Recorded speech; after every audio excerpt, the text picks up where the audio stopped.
Alechenu Bonaventure Mark, GCON. Thank you very much, sir. You've waited patiently to honor one of your own.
Nigeria, we hail thee, our own dear native land. Though tribe and tongue may differ, in brotherhood we stand. Nigerians old and proud to serve our sovereign motherland.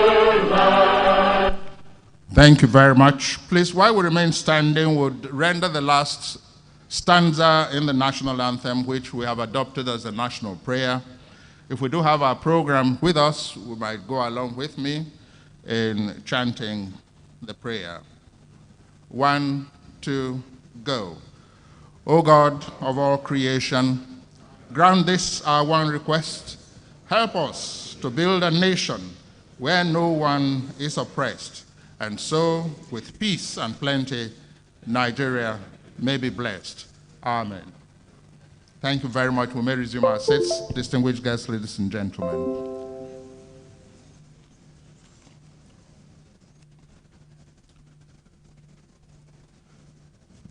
The celebrant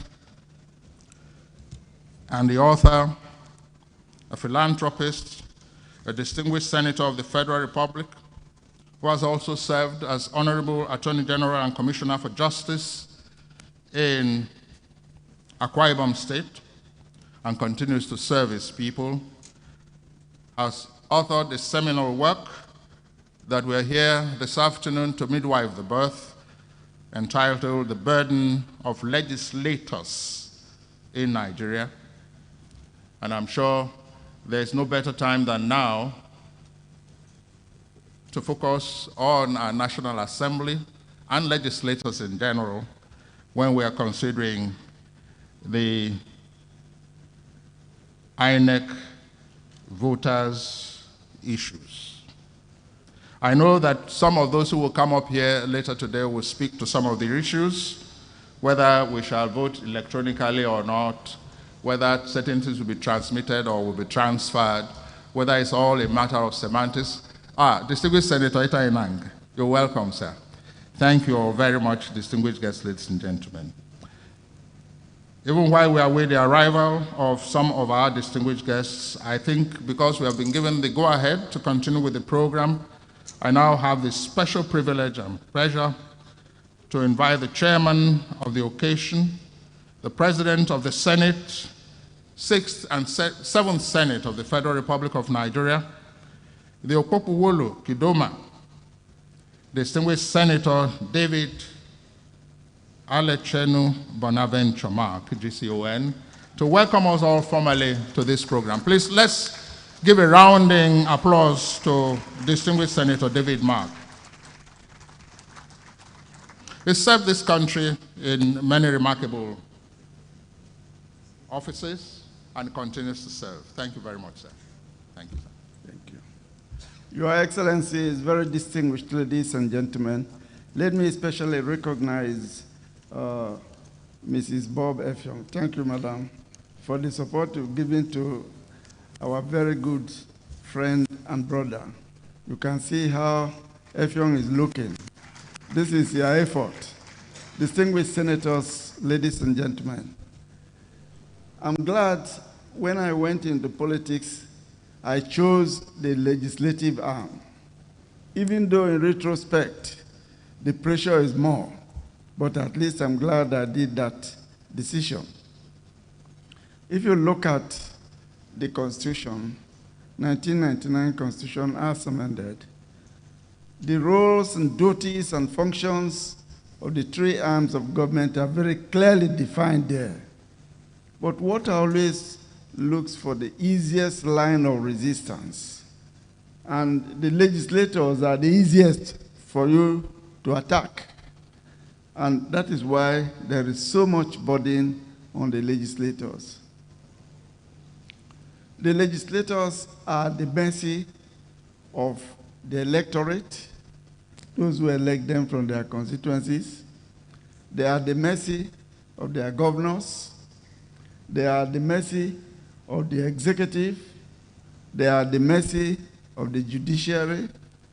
They are the mercy of their parties. They are even at the mercy of their own self-inflicted burdens.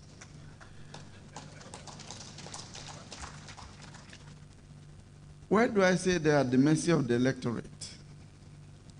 Don't know how many of you here have contested the election, but the moment you are named by a party as an aspirant, the moment you become an aspirant, either through your own desire or by imposition, you become Father Christmas. You have to, from that point onwards. You solve all sorts of problems, you pay school fees, people will come with medical bills, with school fees, rent, everything. And God bless you if you don't respond positively. If you try to say that, this is too early, they will tell you, this man is not ready for this business. And of course, your house becomes an open house. And I'll tell you a very simple story. Because you stayed too long here, I don't want to waste your time, but I'll tell you this simple story.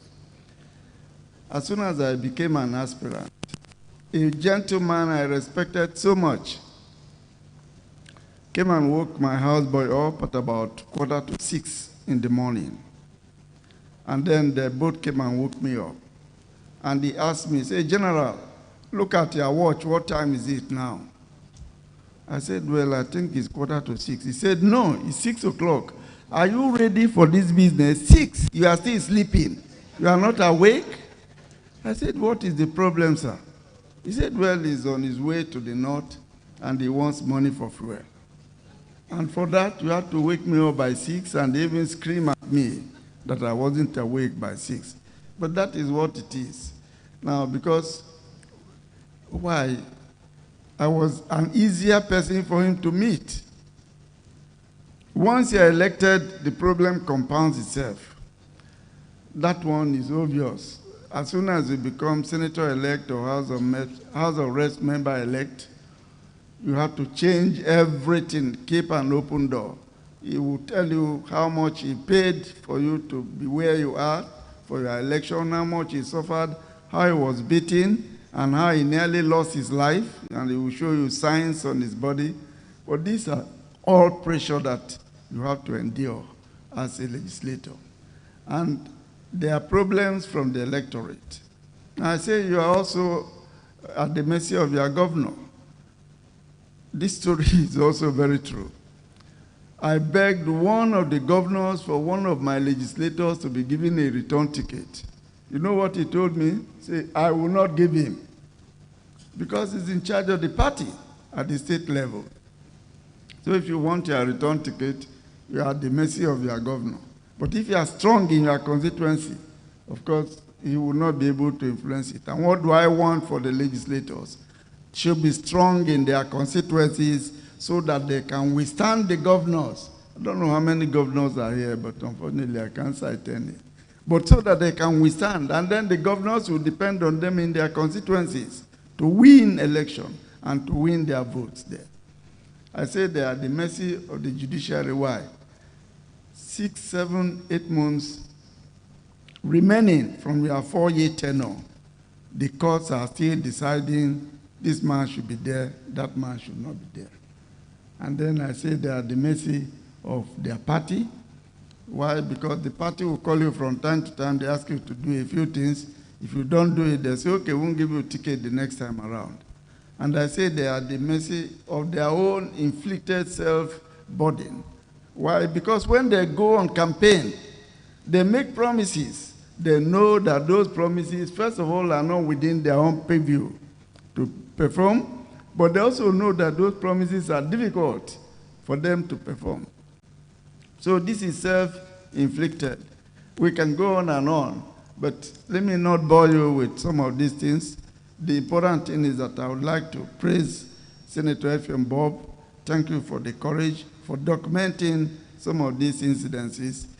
If I want to be stoned now, let me just go out and tell the people that you are not putting constituency money in your pocket. No amount of explanation solves it. But the fact of the matter is that constituency amount given to you is put, the legislators put that equivalent amount of money, projects that are equivalent to that sum of money in the budget. No senator or member of House of Reps takes any money from constituency projects. But I know that this doesn't sound very well. People don't want to hear that. They don't want to hear. But that's the truth. And when you go out there, confront to, our area here, we give only one tenor. You are completing your tenor now. You are not giving ticket again. The next time, we are not going to give you ticket. But the first 4 years in the National Assembly, truly you don't know your way around. You are just lost. You need more than that. I want to appeal also that members, legislators are given more than 1 term, 2 term, 3 term. I spent 20 years in the Senate, and I'm very grateful to my electorate and constituency for giving me that opportunity. By my last years in the Senate, I didn't need any rule book anymore to know what was happening. I could just off my head say whatever was happening the moment the senator got up. And in any case, we have more influence.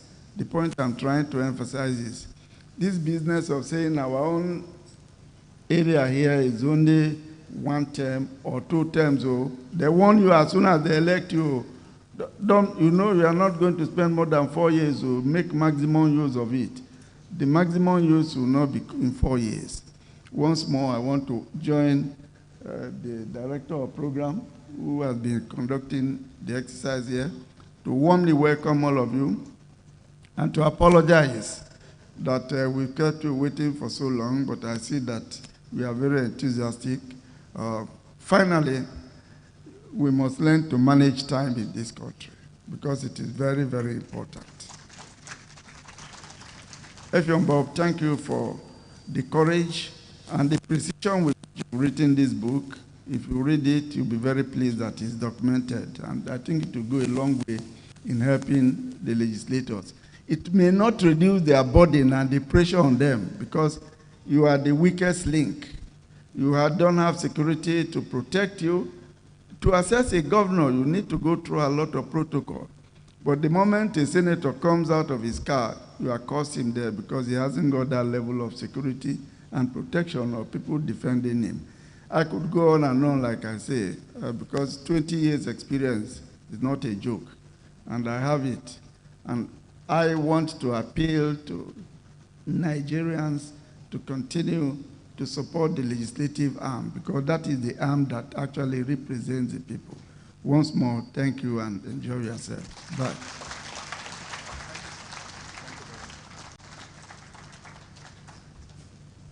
Please, can we keep the applause going? Like we say where we come from, say 20 years as a legislator in the Senate of the Federal Republic of Nigeria is not a joke. Like we say in my part of the world, not be moi moi. Please, let's put our hands together once more for distinguished Senator David Mark.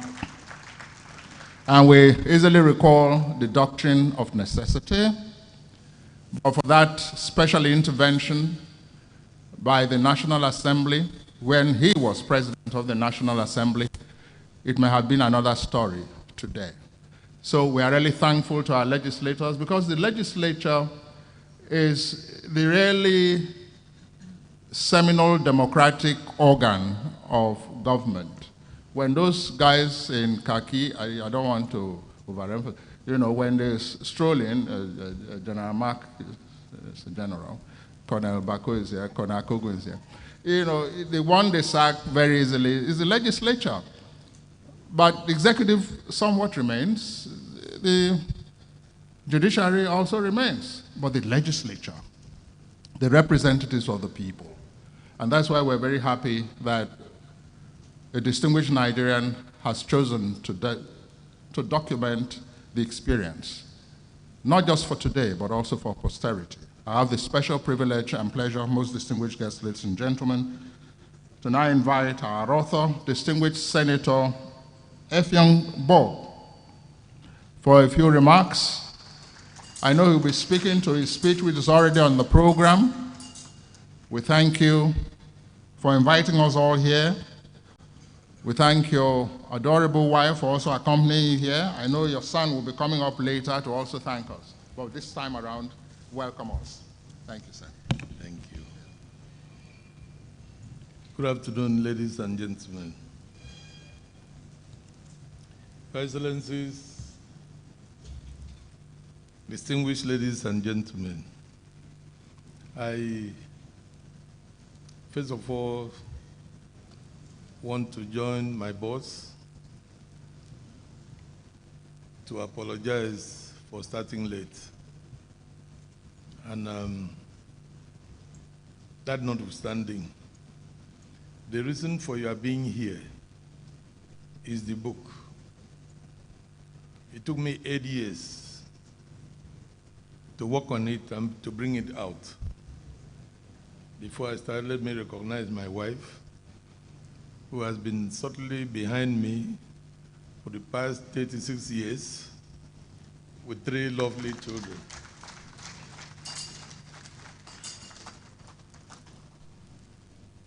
Your Excellencies, my speech is here captured in pages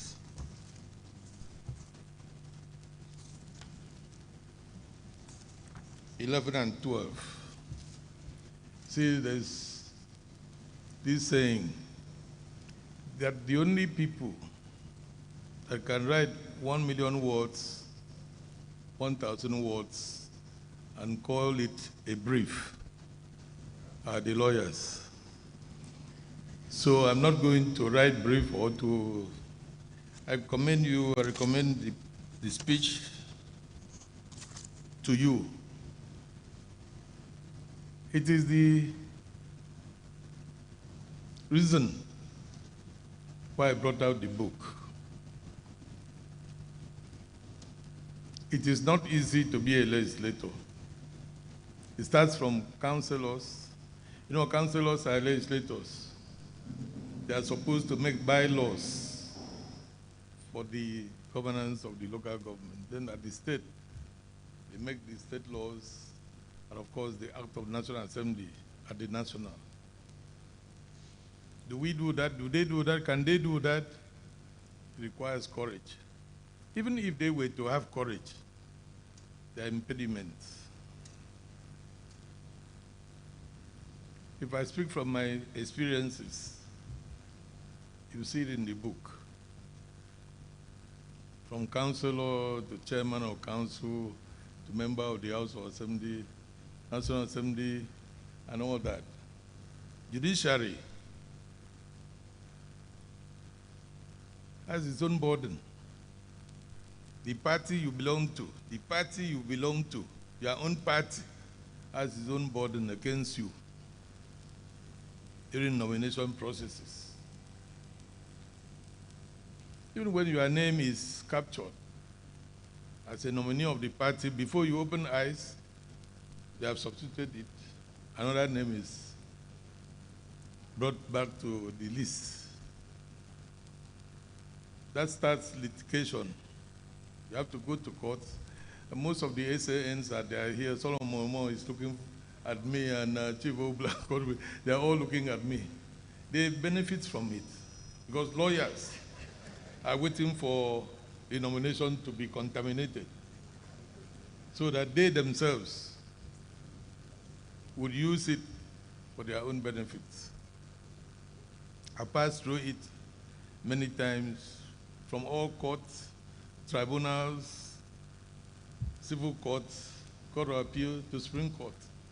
The last one was I ended in the Supreme Court 4 months to the end of my 4-year tenure in the second term with 4 SANs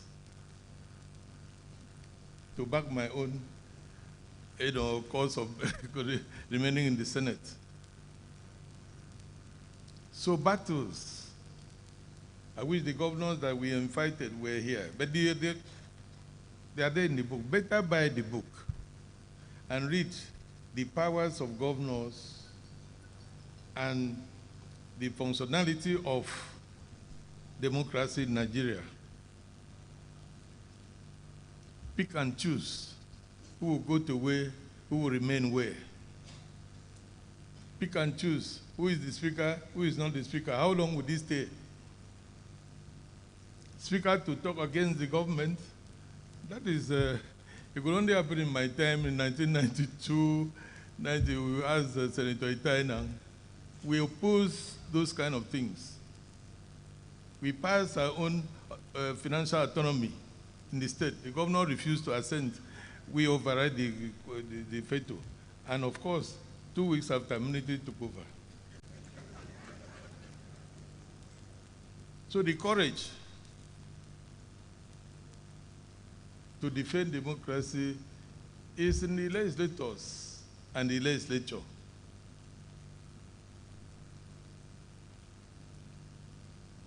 In the book, you look at it because it's not my own opinion alone, comparative opinion by seasoned senators and House of Reps members, including state houses of assembly. But all along the line, across the line, they agreed that court federalism is a problem in the country. From presidency to the state, they pick who to say what, who to do this. And at the end, unfortunately, they end up picking wrong people to represent the community that has good and quality people. Remember that at one time there was somebody, I don't want to mention his name, he came to House of Reps. I could not speak English. And every time he comes out, he will say, what did they say? I said, tell the press that you did not understand what was said on the floor. And also that made them to, most of them, not to speak inside the chambers, to speak outside the chambers. When they come out of the lobby, they now get depressed and say what they want to say. But people would think, unfortunately, that that was the discussion in the chambers. So I want to say that the governor is here. He's in this building. He will soon be here. And the Senate President is just around the corner. So I want to say that this book is a must for not only legislators, former, present, even future. Because when you know you are right, you know your destiny, you know where to go. The duties of legislators are there in the Constitution. The legislatures are there in the Constitution.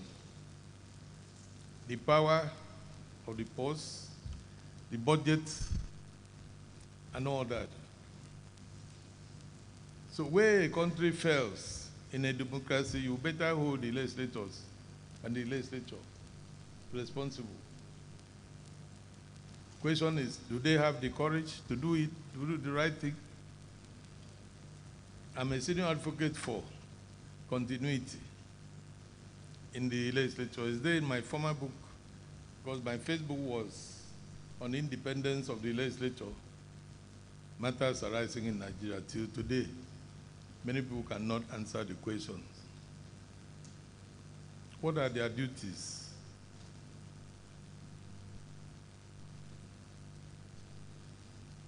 Today,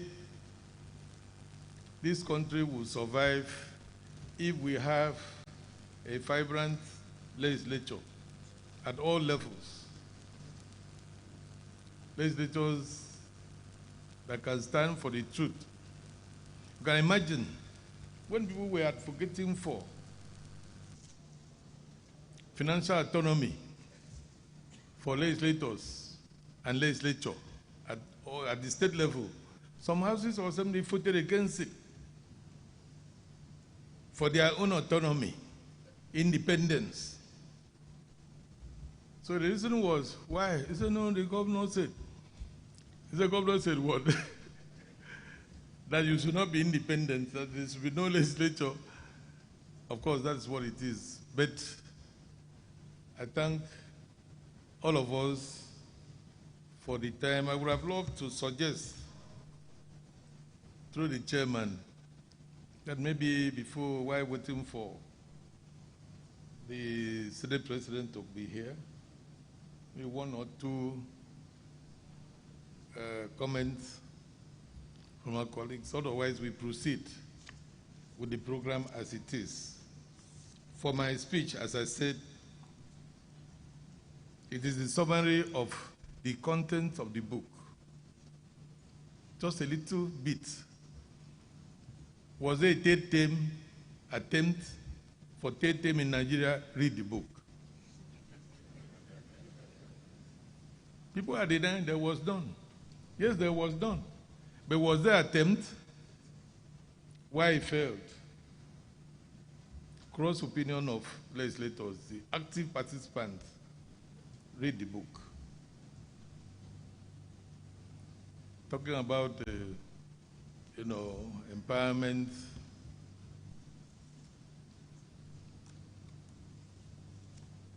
of constituents. Pressure.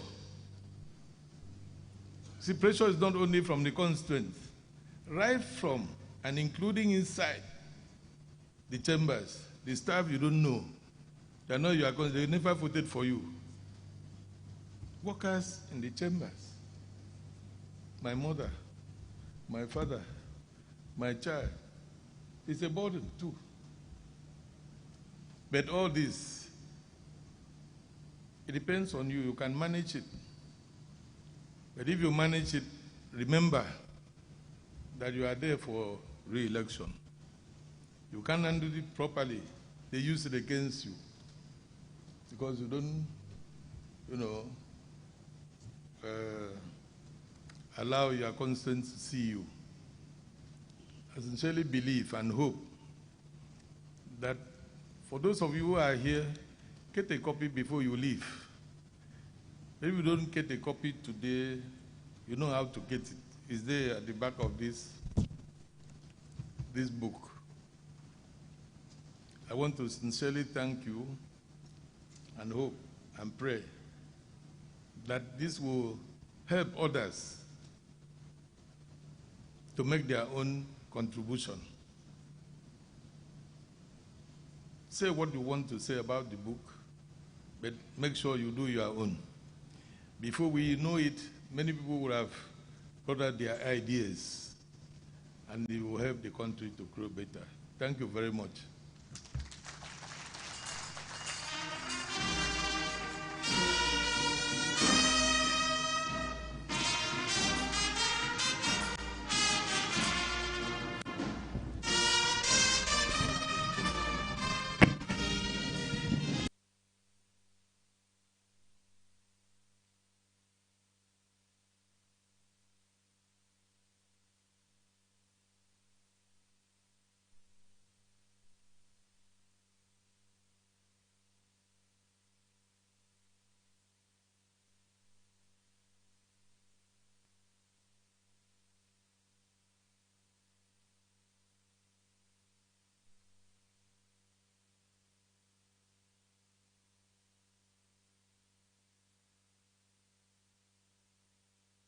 Whenever he comes, he will do his own. Yeah.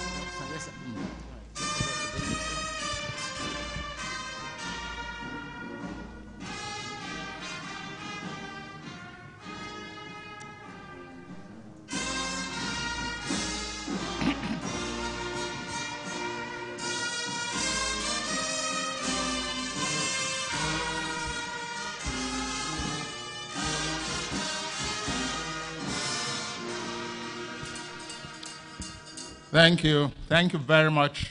The brass band will get your name in a moment and recognize you specially. Thank you all very much. Most distinguished guests, ladies and gentlemen, we try to effect a slight structural adjustment and how we can access it.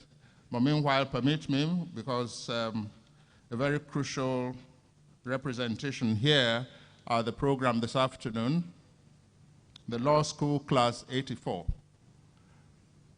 So you're welcome once again. I know I did recognize you much earlier. Thank you all very much for your presence here and for the moral, legal support to one of your own. Muskilu? Thank you. Thank you so much. Yeah, good afternoon, everyone. I just abide by the existing protocol that has been established. Today, as the publisher of the book, I also want to join the author and the chairman to apologize. The point I wanted to make about time management, the chairman already made it. So I'll just proceed with my little remark.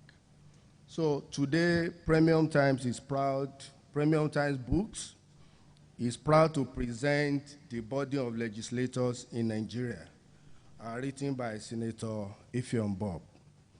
This book is once a political memoir, a historical record, and a practical manual on how power actually works in Nigeria. The chairman spoke extensively about that. At Premium Times Books, we believe deeply in the power of stories, not gossip or trivia, but consequential stories, the kind that help a society understand itself. Stories are barometers of social health. They reveal what works, what is broken, and what urgently needs fixing. That is why we invest in publishing works that document, interrogate, and preserve Nigerians' political and social experience. This book does precisely that. The body of legislators in Nigeria lays bare the heavy and often distorting expectations placed on Nigerian lawmakers by their constituencies, as well as the internal pressures within the political system itself. It examines how legislators must navigate godfathers, meddlesome governors, executive overreach, and relentless public demands, pressures that frequently undermine rather than strengthen democratic governance. I say this only to whet your appetite. I'm not the reviewer of this book, so our reviewer will take you deeper shortly. But let me say a word about the author before I sit down. Senator Effiong Bob is no armchair commentator. He rose from councillor to council chairman, became deputy speaker of the Akwa Ibom State House of Assembly, served as Attorney General and Commissioner of Justice, and also as two-term senator in the Nigerian Senate. He is quite simply a quintessential insider, one who has seen the system from every angle and borne his burdens firsthand. That lived experience, combined with extensive engagement with fellow legislators, give this book its authority and credibility. It is not speculation, it is testimony. You really need to read this book. You need to have it. Every university needs to have this book. At Premium Times Books, we are proud to have published the monumental work of political documentation. It offers a rare, reflective look at a critical institution of democracy and the people who animate it. This makes it essential reading for Democrats, scholars, students, legislators, and all citizens interested in Nigeria's political future. Our mission at Premium Times Book is simple and threefold: to expand Nigerians' reading public, to make essential books accessible to our people, and to bring vital works on Nigeria, wherever they are published, back to national audience.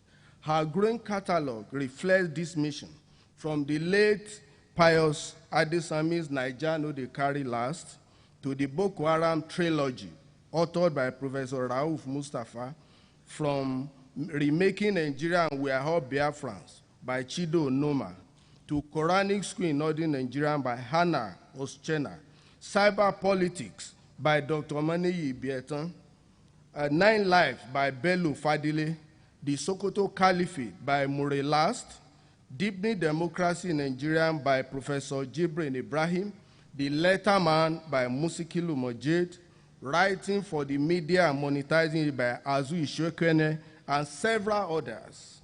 All works that interrogate power, identity, history, and governance.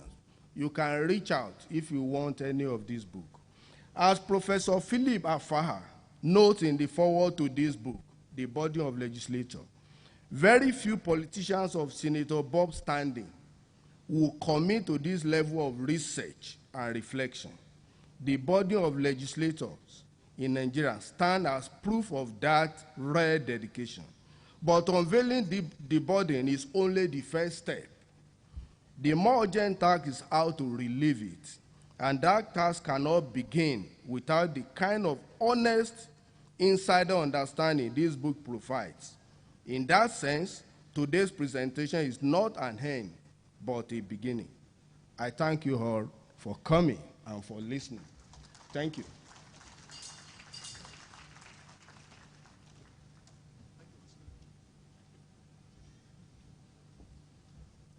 Thank you very much, Muskilu Mujid. The publishers of the book, we've come to midwife the birth this afternoon. Thank you. Premium Times Books. We wish to recognize the presence of the Deputy Governor of the Central Bank of Nigeria, Ms. Usoro. Thank you very much, ma'am, for obliging us with your presence. Thank you. You're welcome.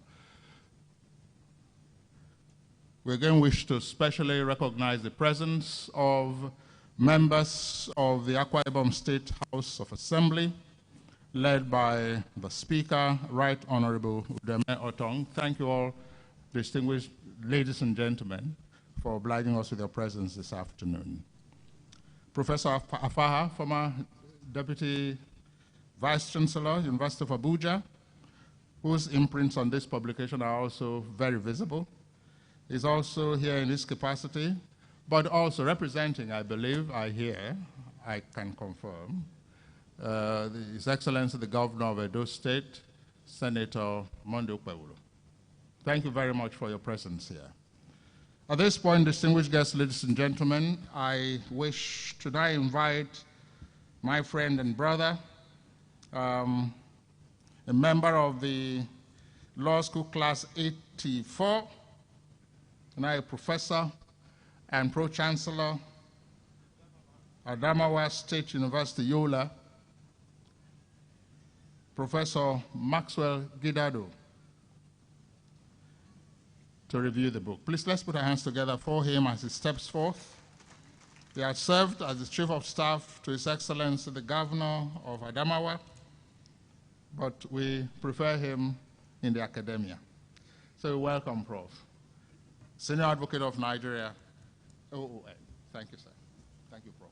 Thank you very much. To also acknowledge in absentia the presence of the special guest of honor, the current Senate President of the Federal Republic of Nigeria, distinguished Senator Godswill Akpabio, GCON.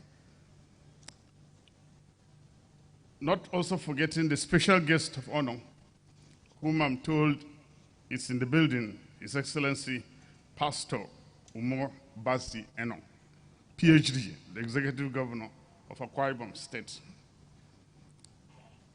The distinguished author, as I call him, and his beloved wife, distinguished Senator Effiong Bob, and the family. Other eminent personalities here, with paucity of time, members of the National Assembly, state and local government councils. Not forgetting our class, the golden class, the 1984 set of the Nigerian Law School. Members of the bar, inner bar, scholars, distinguished ladies and gentlemen. Before I comment on the review of this book, let me also state that it might be an appropriate time for me to also talk about the burden of book reviewers. I know we're here to look at the burden of legislators in Nigeria. You will agree with me that the previous speakers have commented on the books. And hence, let me warn here that some of the things I might say would sound repetitive, because in the ideal sense, in a book review, it is the book reviewer that is supposed to give you the meat, of the book. But when you come to a book launch and a book reviewer is put maybe the number 6 or 7 on the program, and from the chairman to the last speaker, all comment about the book. They tell you everything that a reviewer ought to come and say. You can see the dilemma a book reviewer will be left in. But all the same, I will try as much as possible to be as brief as possible so that you can have the idea of what the book talks about, and especially those aspects that previous speakers before me didn't mention. Before I turn to the thematic substance of the book, let me note that a review is supposed to give you a bird's eye view about the book. It is not to replace the book, but rather to present a very compelling synopsis that will stir that interest in you to get copies of the book after the presentation. I'll begin with the structure and the organization of the book. For ease of presentation, this book is an 11-chapter book. But for my presentation, I have divided them into 5 thematic areas. where I summarized some of the chapters just to give you an idea of the 5 topics or subjects that the book contains. And these are: 1, the legislature; 2, party nomination experiences of past legislators; godfatherism, number 3, tales from the other presiding officers; and lastly, the burden of leadership and unique experiences. So the book is both published and printed in Nigeria by Premium Times Books, who are located at 53 Mombolo Street, Zone 2, Wuse, Abuja. In all, the book contains a foreword, a preface, a litany of relevant statutes, a very rich index, all housed in 515 pages. It is in 3 versions. You have the paperback, the hardcover, and the electronic copy. This work is truly an assemblage of richly presented, researched chapters, resourcefully collated by the author, distinguished Senator Effiong Dickson Bob. The foreword and the scholarly endorsement, the industry and the intellectual rigors invested in the making of this book attracted the admiration of the former Deputy Vice Chancellor of the University of Abuja, Professor Philip Afaha, who stated in the foreword to the book, which is worthy of my quoting, and it says, open quote, "This book unfolds in captivating chapters, all of which articulate the prevailing scenario, travels, shortcomings, and roadmap to Nigeria's legislature. It drips with some personal recollections of past and present legislators, most of whom were colleagues of the author during his long sojourn in different chambers of the Nigerian legislature." Professor Afaha went further to say, and I quote, "While appreciating the inherent challenges which has bedeviled the system, the central gist of their discourses is that the future of Nigerian legislature must draw strength from the lessons of past experiences, which adumbrate the motivation for this book." I entirely agree with these insightful remarks. Indeed, in my view, this book aims to draw on the past for the benefit of the present and also the future. It is a product of hands-on experience and deep reflections on Nigerians' democratic journey.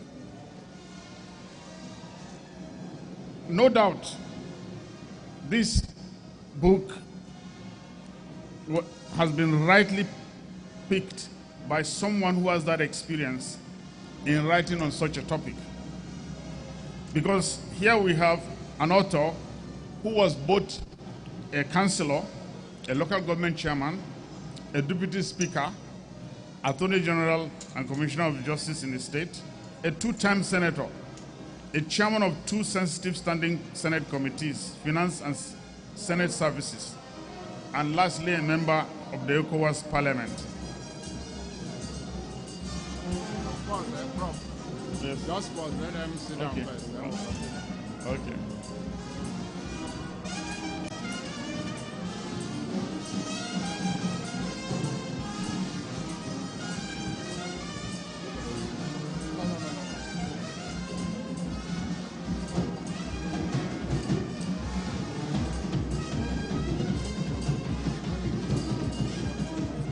I'll recognize you. Yes, I'll do that. All right. All right. Thank you.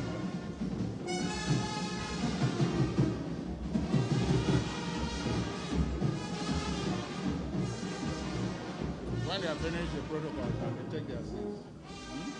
Okay. Will you talk? No, you just continue. Okay.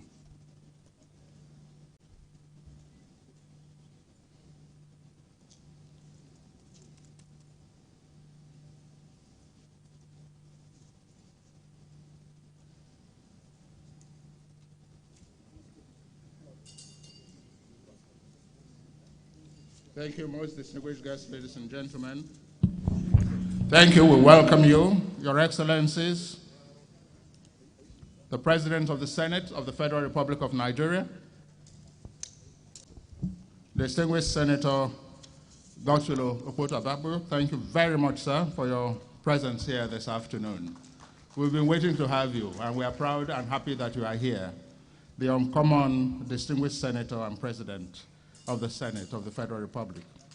We also wish to specially recognize and welcome heartily His Excellency, the Governor of Akwa Ibom State of Nigeria, Pastor Umo Eno, the Golden Governor.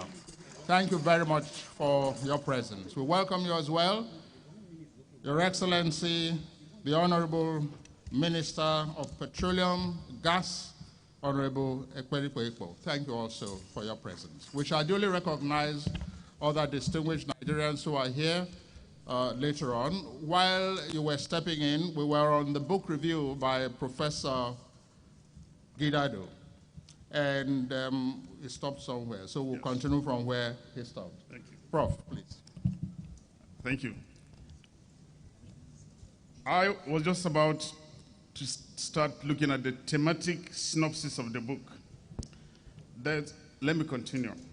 What follows, distinguished ladies and gentlemen, Your Excellencies, is a synopsis of the book. And in part 1, it comprises of chapters 1 and 2, which I've compressed. The author begins by interrogating the concepts of legislature and the legislator. In response to this fundamental question, who is a legislator? He answers quite straightforwardly that a legislator, simpliciter, is a lawmaker. He further emphasizes that under the Nigerian Constitution, the legislature bears the solemn duty of making laws and bylaws for the good governance, stability, and orderly development of the polity.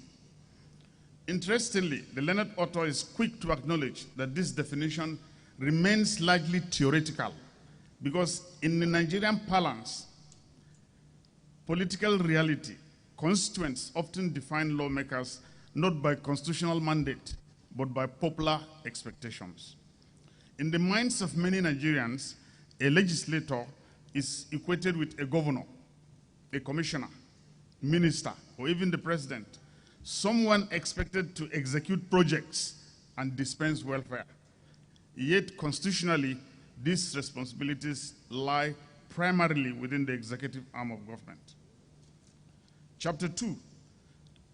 In Chapter 2, the learned author dwelt on the functions and burdens of legislators. The Black's Law Dictionary defines burden as a load, typically a heavy one. Literally, therefore, a burden is something carried as a weight of duty and responsibility, often difficult to bear. The chapter focuses on the manifested responsibilities of legislators, particularly the grassroots mandates that saddle them with immediate and sometimes overwhelming obligations to their constituents. Part 2.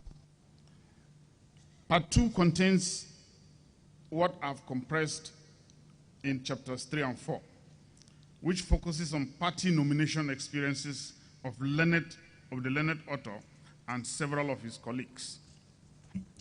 Here, Senator Bob chronicles with remarkable candor the often arduous journeys through which aspirants secure party tickets to contest senatorial elections. He narrates the experiences of distinguished senators such as follows. Distinguished Senator James Manager, Mamora, Aloysius Etuk, Abubakar Sodangi, Ikechukwu Abana, Timothy Adudu, and Umaru Tsauri.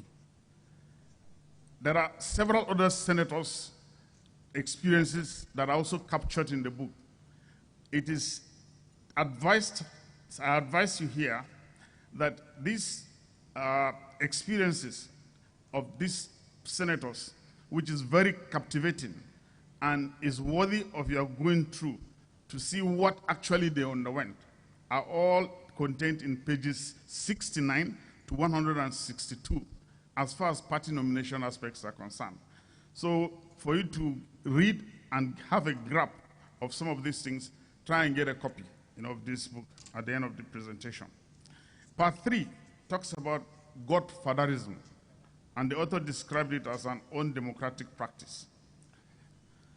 Godfatherism, according to the senator, or that's Senator Bob, is one of the gravest afflictions of Nigerian politics.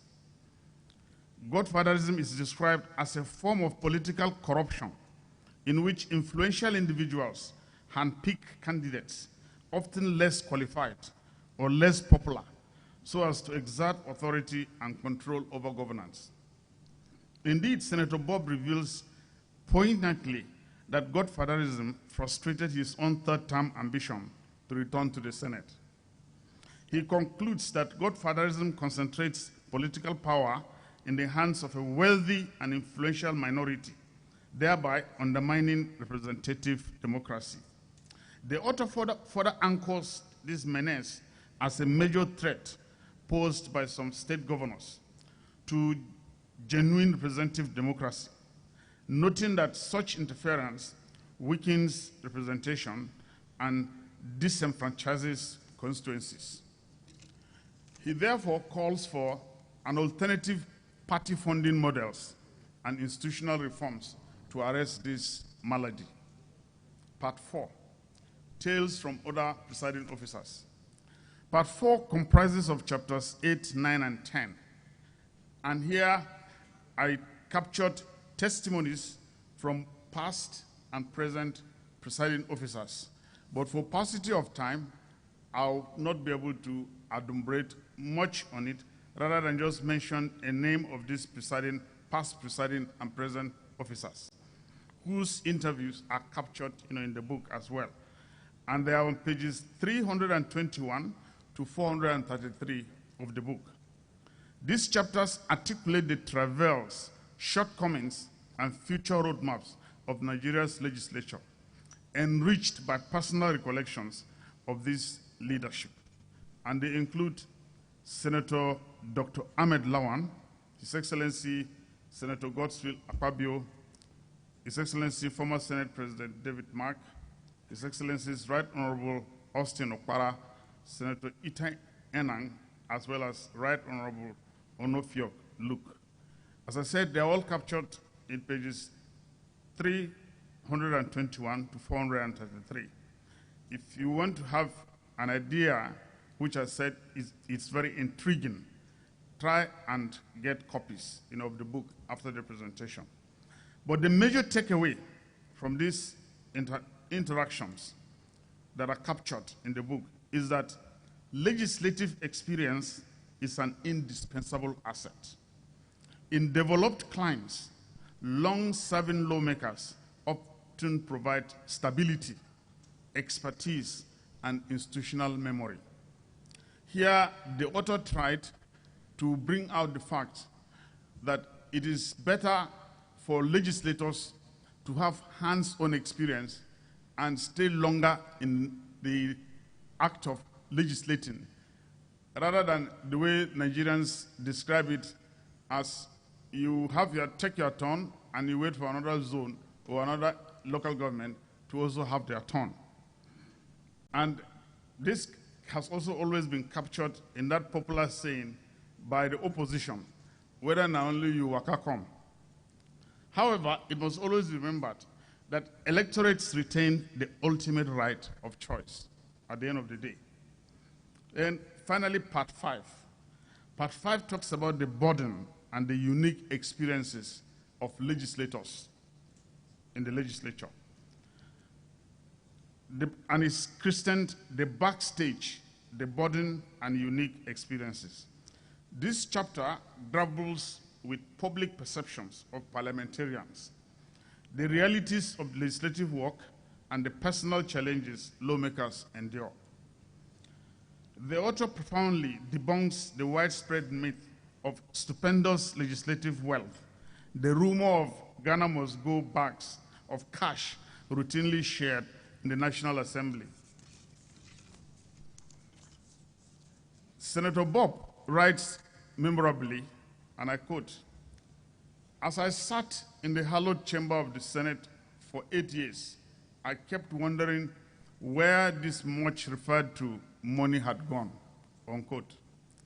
These fallacies generate undue pressure on legislators, driven largely by the failure of governance structures to meet grassroots needs, thereby forcing lawmakers into responsibilities outside their constitutional mandate.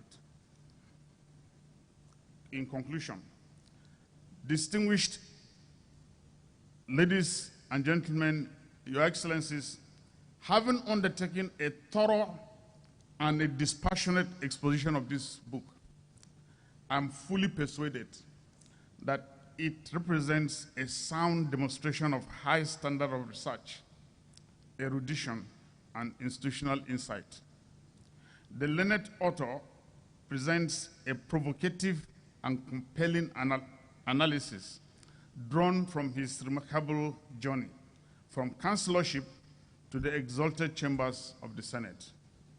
The end product is a timely, innovative, and conceptually rich work of high academic quality, doctrinally sound and empirically viable.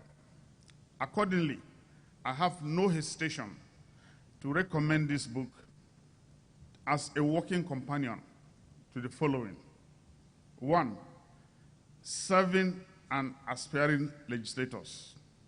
2, the executive and the judiciary. 3, legislative staff and policy makers. 4, students and legal practitioners. 5, social scientists, journalists, and scholars. And lastly, 6, indeed, to all Nigerians committed to democratic development. Thank you all for listening. God bless you, and God bless the Federal Republic of Nigeria. Thank you.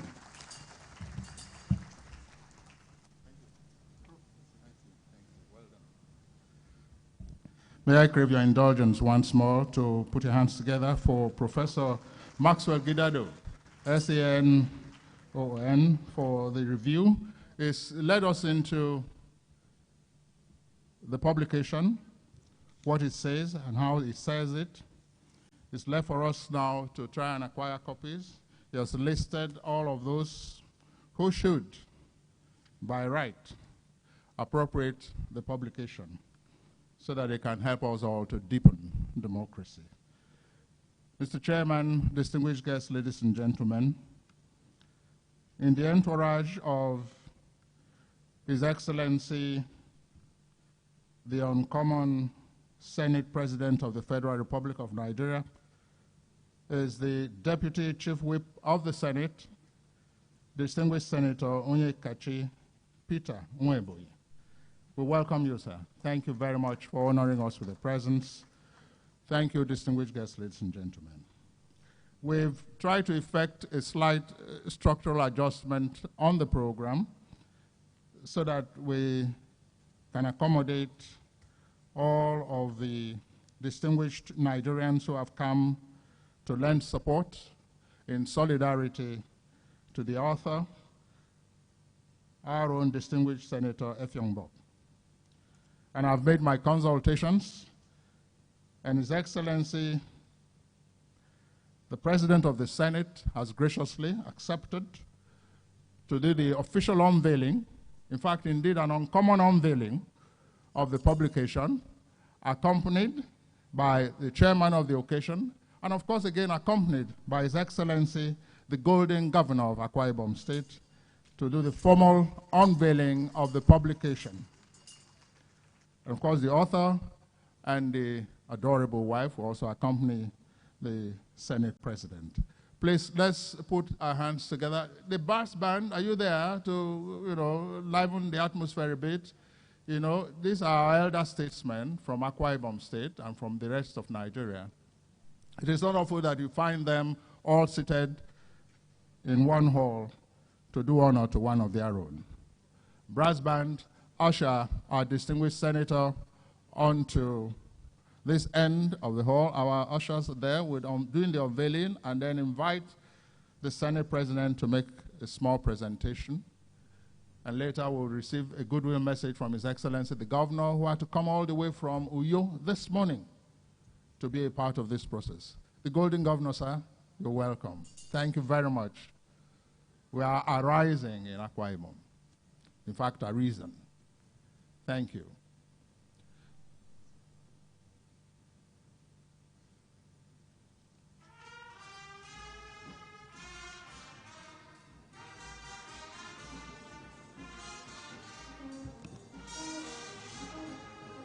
Where's that guy with the mic?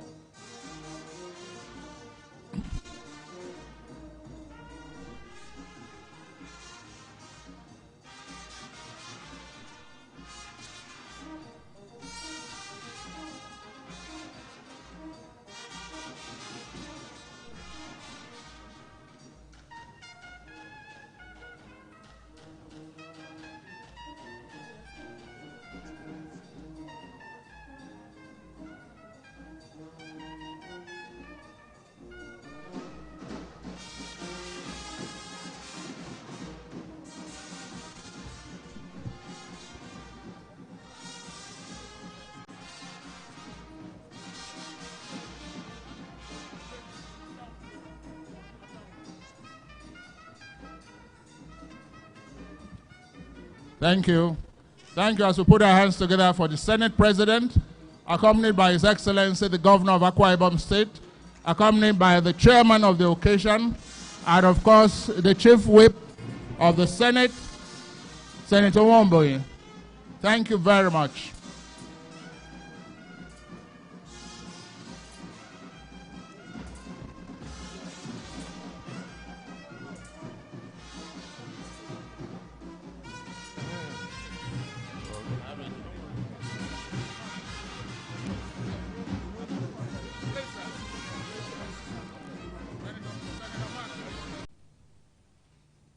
For the enlightenment of humanity, it is our pleasure, together with the Senate President Emeritus, now Chairman of ADC,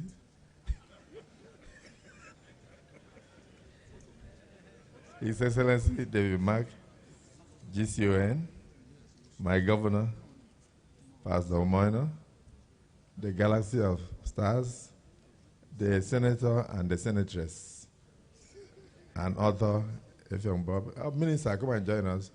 Put your hand here to unveil this. You are even a former member of the House of Representatives, so you know the burden of the legislator.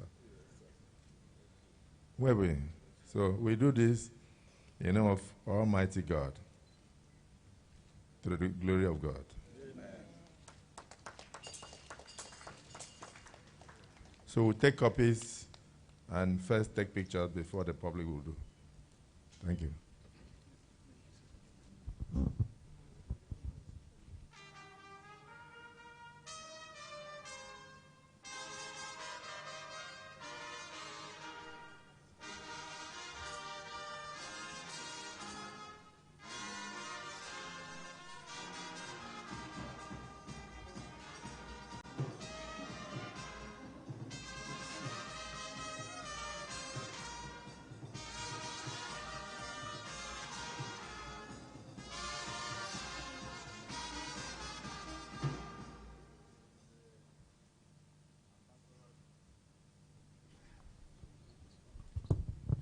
Our ambassador designate, distinguished Senator Umo Eno.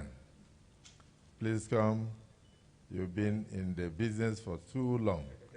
House of Representatives, how many years? 12 years? 12 years. Then Senate, how many years? 4 years. 4 years. Then as a liaison to the President, 5 years. House of Assembly with Senator Bob. In fact, I think two-thirds of your life have been spent in the legislature. And councillor in the local government. Oh my God. And Senator Effiong Bob was also a councillor. Yeah. I hope you know that. Yes.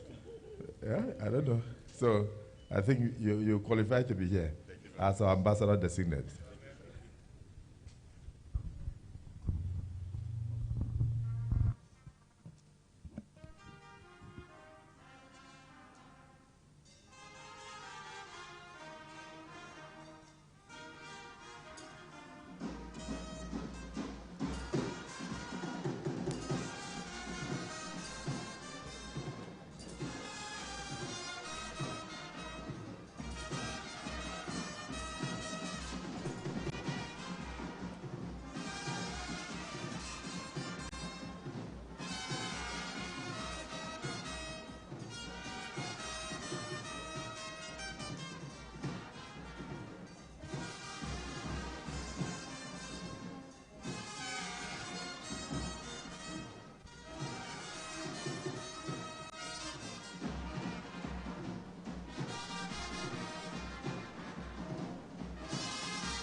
Flower Road to them.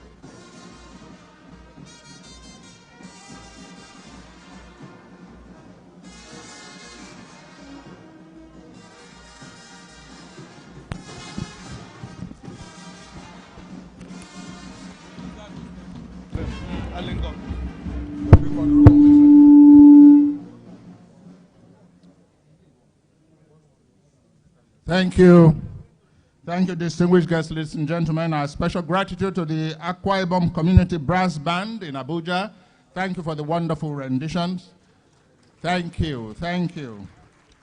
We are indeed grateful to His Excellency, the Uncommon, President of the Senate of the Federal Republic of Nigeria.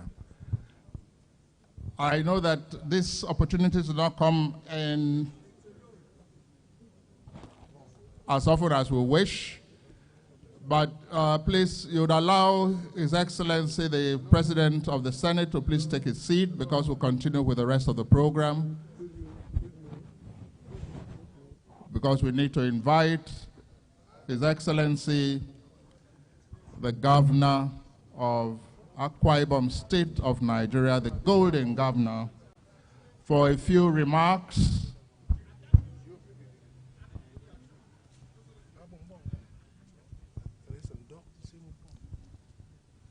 Please, Mr. Senate President.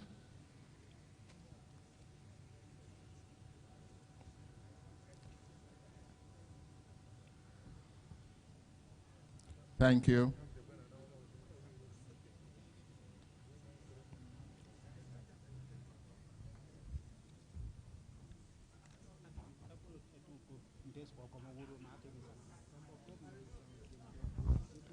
If we do have a copy of the program, we can access the publication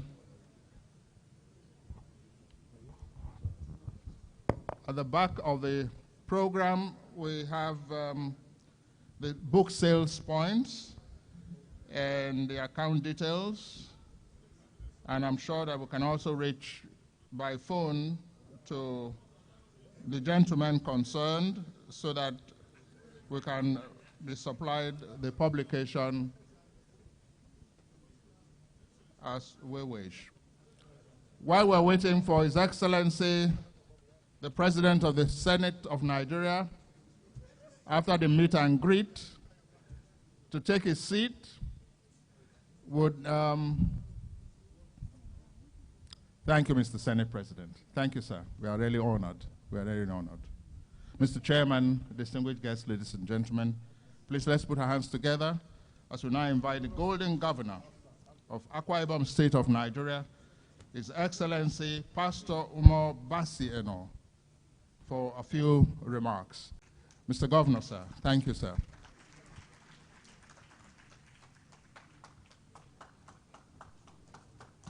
Thank you for the resounding applause. Thank you.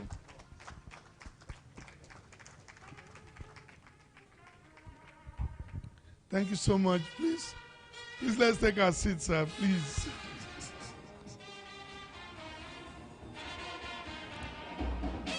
Thank you.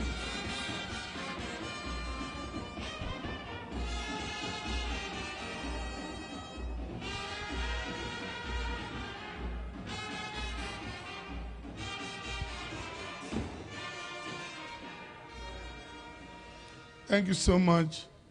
Your Excellency, the Senate President of the Federal Republic of Nigeria, our own son, in whom we are very well pleased, Chief Dr. Godswill Obot Akpabio, GCON, who is the special guest of honor, the chairman of the occasion, the distinguished Senate President Emeritus, distinguished Senator David Mark, and for a very long time, we knew him Senate President, Senate President, Senate President, and so we know that now that is our turn, we'll also be Senate President, Senate President, Senate President. Your Excellency, former Governor of Akwa Ibom State, Governor Yakubu Bako, former Deputy Governors that are here, the legislative father of the day, distinguished senators and members of the House of Representatives, the author, The Burden of Legislators in Nigeria, and the leader of Uyo Senatorial District, distinguished Senator Effiong, Dickson Bob, and your spouse, Your Excellencies, former governors, I understand some of them were here and had left, former deputy governors, the deputy governor of the Central Bank of Nigeria, that is fondly referred to as the Deputy Governor Cash by the distinguished Senate President, the Honorable Minister of Petroleum, Gas, former honorable ministers that are here, the ambassadors that are here with us, Your Excellencies, and members of the Diplomatic Corps, the Honorable Speaker of the Akwa Ibom State House of Assembly, and members of the Akwa Ibom State House of Assembly that are here present, all of them in their numbers, my lords, spiritual and temporal, members of the State Executive Council, chairmen and heads of federal parastatals, board, and particularly the NDDC. I understand the executive director project of the NDDC is here. We welcome you. Captain of Industries, members of the academia, chairman of Algon, and other chairmen of local government areas, particularly from Akwa Ibom, that have come here in their numbers. Eminent personalities, senior citizens and your spouses, members of the Fourth Estate of the Realm, invited guests, distinguished ladies and gentlemen. Let me, on behalf of the government and people of Akwa Ibom State, congratulate the author of this great book, The Burden of Legislators in Nigeria. I fondly call him my political guarantor, and he's also the political leader of Uyo Senatorial District, my original senatorial district, the distinguished Senator Effiong Bob. Even though I'm the governor of the whole of Akwa Ibom, I am first and foremost from Uyo Senatorial District. And so this is my senatorial district leader. So we celebrate you today. The book reviewer has done a great job in distilling the content and context and defining the structural elements of this book. So I will not bore you with additional details. However, it bears repeating that distinguished Senator Effiong Bob has had a distinguished career in politics as well as in the legal profession.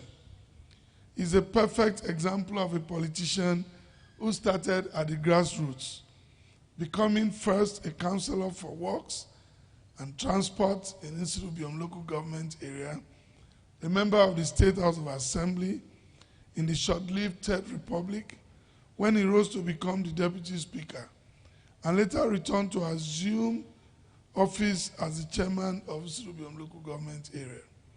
Distinguished Senator Effiong Bob was appointed Attorney General and Honorable Commissioner for Justice at the dawn of the Fourth Republic by His Excellency Obong Architect Victor Atta,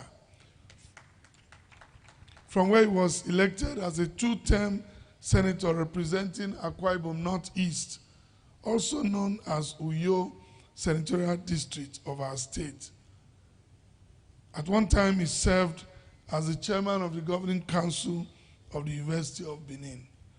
The distinguished Senator Effiong Bob has parlayed the experience garnered in the course of his illustrious career into writing this book, which I believe will serve as a useful reference on how to navigate the intricate layers of representations, the expectations, and the fusion of interests required to build alignment and alliances necessary to advance legislation for the common good.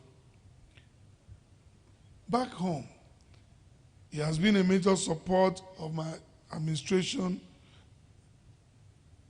providing unvarnished advice as we work to galvanize our people to arise and extend the frontiers of our development and growth as a state and as a people. The invaluable contribution of distinguished Senator Effiong Bob to the Arise agenda cannot be quantified, and we are very grateful. We are here today to support the work that he has done painstakingly. Without criticizing the book, I only will observe that even legislators too will still do constituency projects, and they also learn like the executives. And we have seen that. So that's the only area I like to say, because I heard the book reviewer say that sometimes legislators are mistaken to be executives. But I think legislators have more money than the executives. So, but we thank you all the same.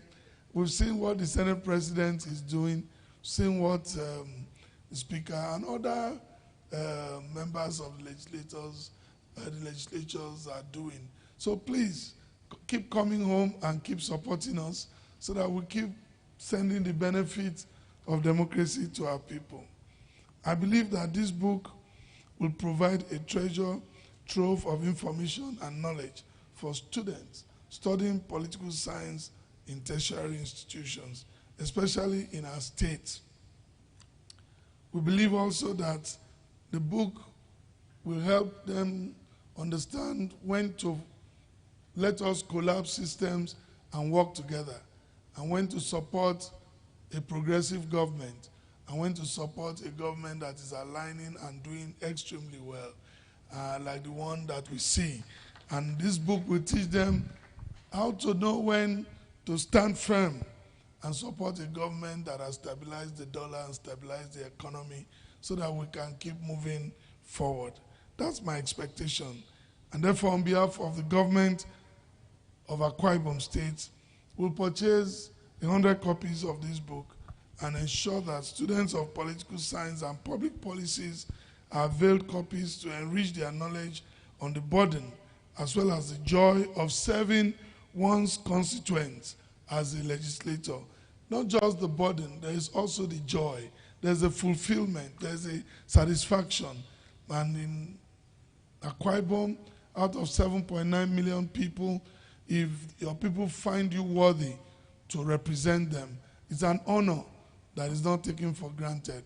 So we celebrate the scene with Senator Effiong Bob and the wife, and we launched these 50 copies with 50 million naira. Thank you so much. God bless.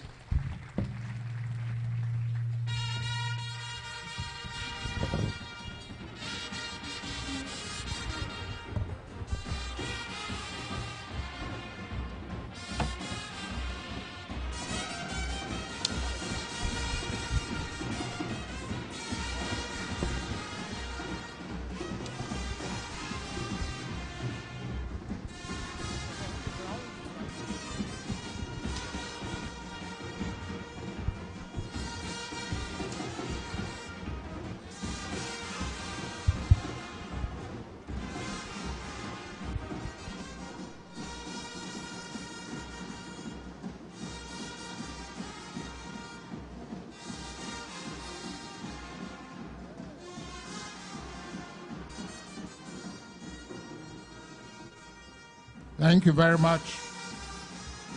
Thank you.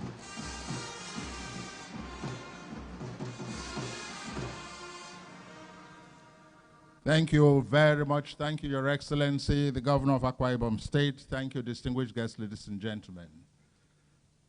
Please, as we resume our seats, let us note that the publication is now available and we can access it. If we read through the details at the back of the publication and reach out to the phone numbers that have been indicated, I think, yes, or the addresses that have been indicated. Yeah.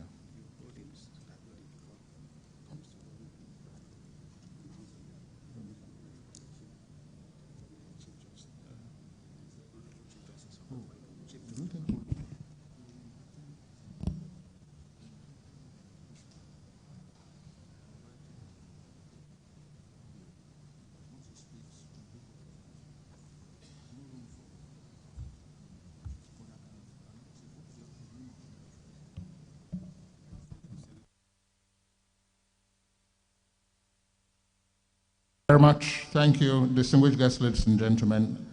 We just had to make some consultations and dot some I's.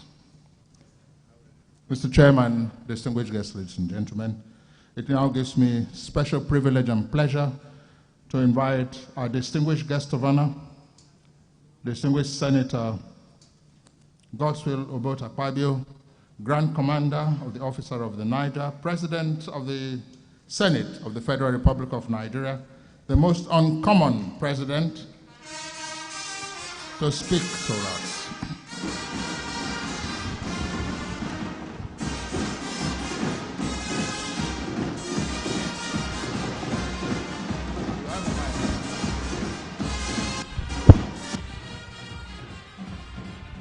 Please. Thank you. Please be seated. Thank you. Thank you.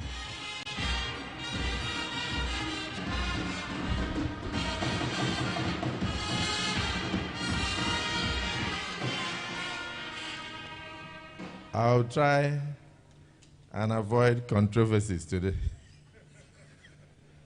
But if I delve into it, know that it is not my fault.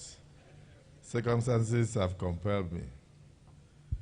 The distinguished chairman of the occasion, His Excellency Dr. David Ebi Mark, GCON, Emeritus President of the Senate, in fact, the longest serving Senate President in this current dispensation. He was the Senate President of the 6th and the 7th Senate. So, and then currently, I thought he had retired, but he's now the National Chairman of the upcoming ADC. ADC is going to be a political platform that will contest the 2031 election.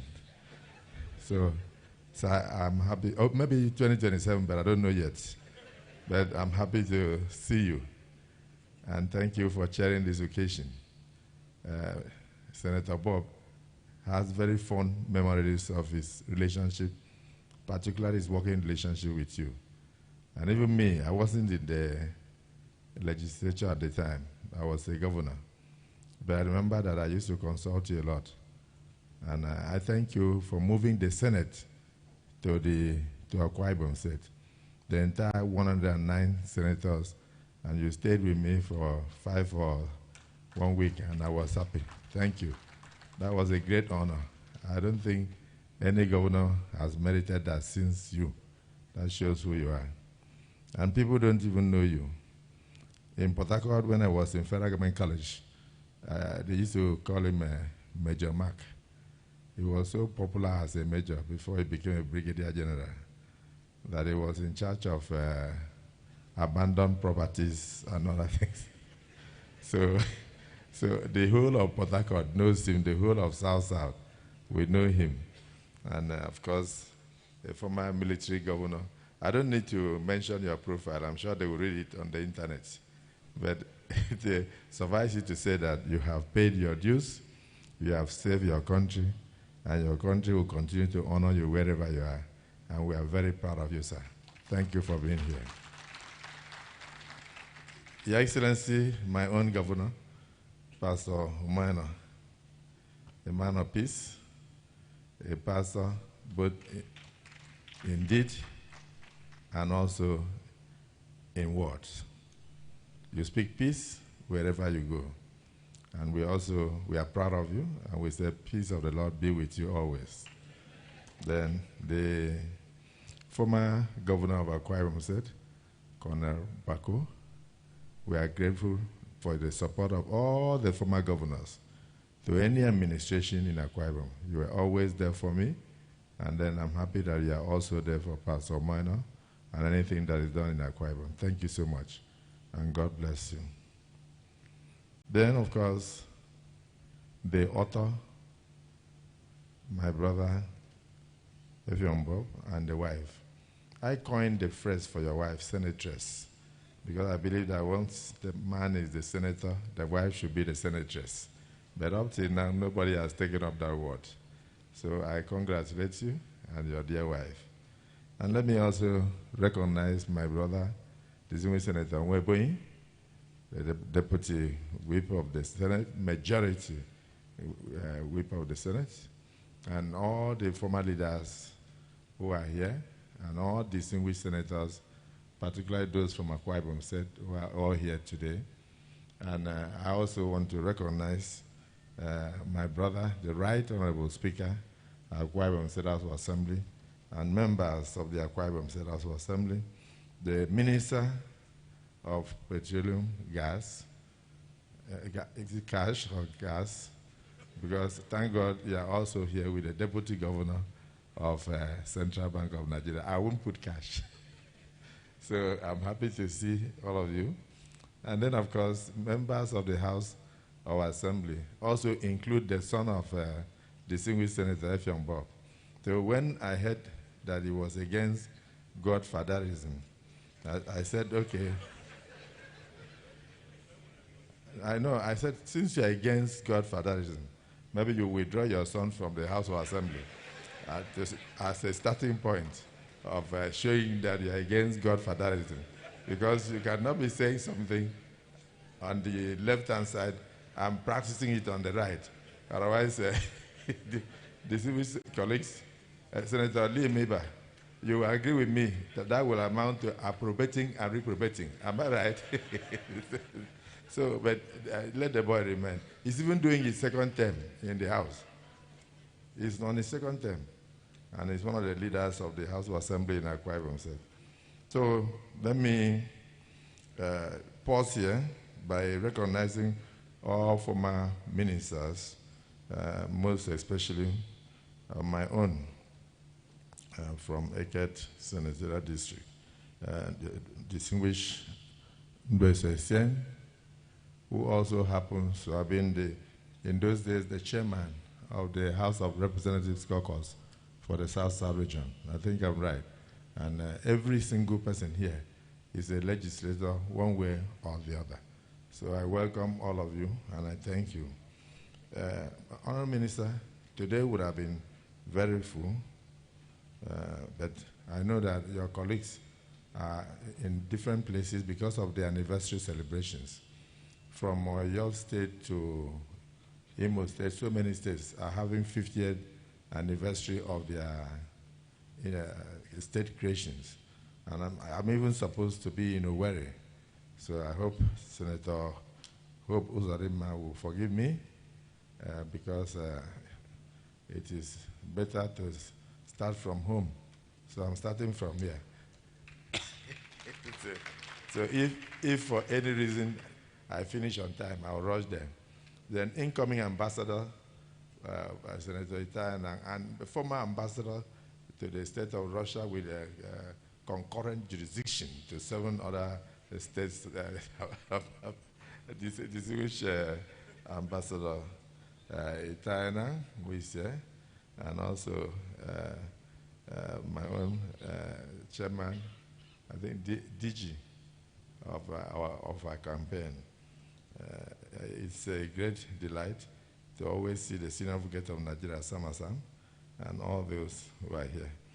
So my dear brothers and sisters from Akwa Ibom and other places in Nigeria, let me welcome you. I saw our elder statesman, Okokun, who was one time whip of the, he was a leader in the House of Representatives. So I couldn't help it. I had to go and pay my respect because it's also our in-law. I've seen so many former senators and former members who are here. And I think this book particularly interests all of us. Then the good thing is that our constituents are here. Now you know. Now you know. What you did not know before, you now know, through Senator Effiong Bob, that there is a great burden on the legislator and on the legislature. It's a serious burden.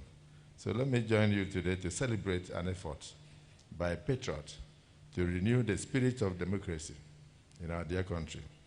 What we are witnessing and what we have witnessed, I would say, is not merely a book presentation. I would say it is a civic moment, an invitation to national reflection and reaffirmation of faith in the democratic journey of our dear country, Nigeria. I'll just begin by paying very warm and sincere tribute to the author, distinguished Senator Effiong, a legislator, a patriot, and now a custodian of institutional memory.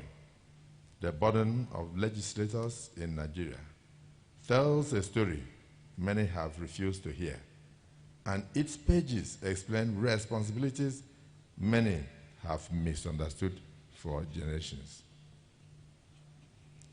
In writing this book, distinguished Senator Effiong has rendered the public a service of the highest civic order. He has chosen education over silence, history over hearsay, explanation over easy applause, and national service beyond office. Merely by the courage, no country, I dare say, no country, no nation endures merely by the courage of its armed forces, but by the clarity of the institutions embedded in that country. This work brings great clarity to Nigerians on the burden of the legislature and the functions of the legislative businesses. One of the book's greatest contributions is its demonstration that demonstrative duty or legislative duty does not end with just valedictory speeches or the lowering of the gavel. It continues in thought, in scholarship, and in the courage to clarify truth in a season of noise. This justifies the timeless saying that once a senator, always a senator. I thank you for making our burden lighter by educating the public. Enough has been said about Senator Effiong, himself a former local government council chairman, a former deputy speaker, now he just disclosed even a former councillor. He was also a deputy speaker in the House of Assembly, and of course, Senator, Attorney General of the state. I don't want to go into your history. It's very well loaded. I hope your son is listening. That is just starting. As a two-time Senator of the Federal Republic of Nigeria, you are holding strong memories and institutional historical facts of what occurs in both the executive and the legislature. You've also earned and held offices of sundry public trusts. Let's look at the work. Contextualize the work. Look at it with what is happening in the Nigerian legislature. Don't look at it as a footprint or a footnote in governance, but look at it as a major constitutional pillar, co-equal, indispensable, and very foundational. This reminds us that democracy is not sustained by elections alone, but by institutions that function effectively, check excesses, reflect the people's will, and safeguard the public purse.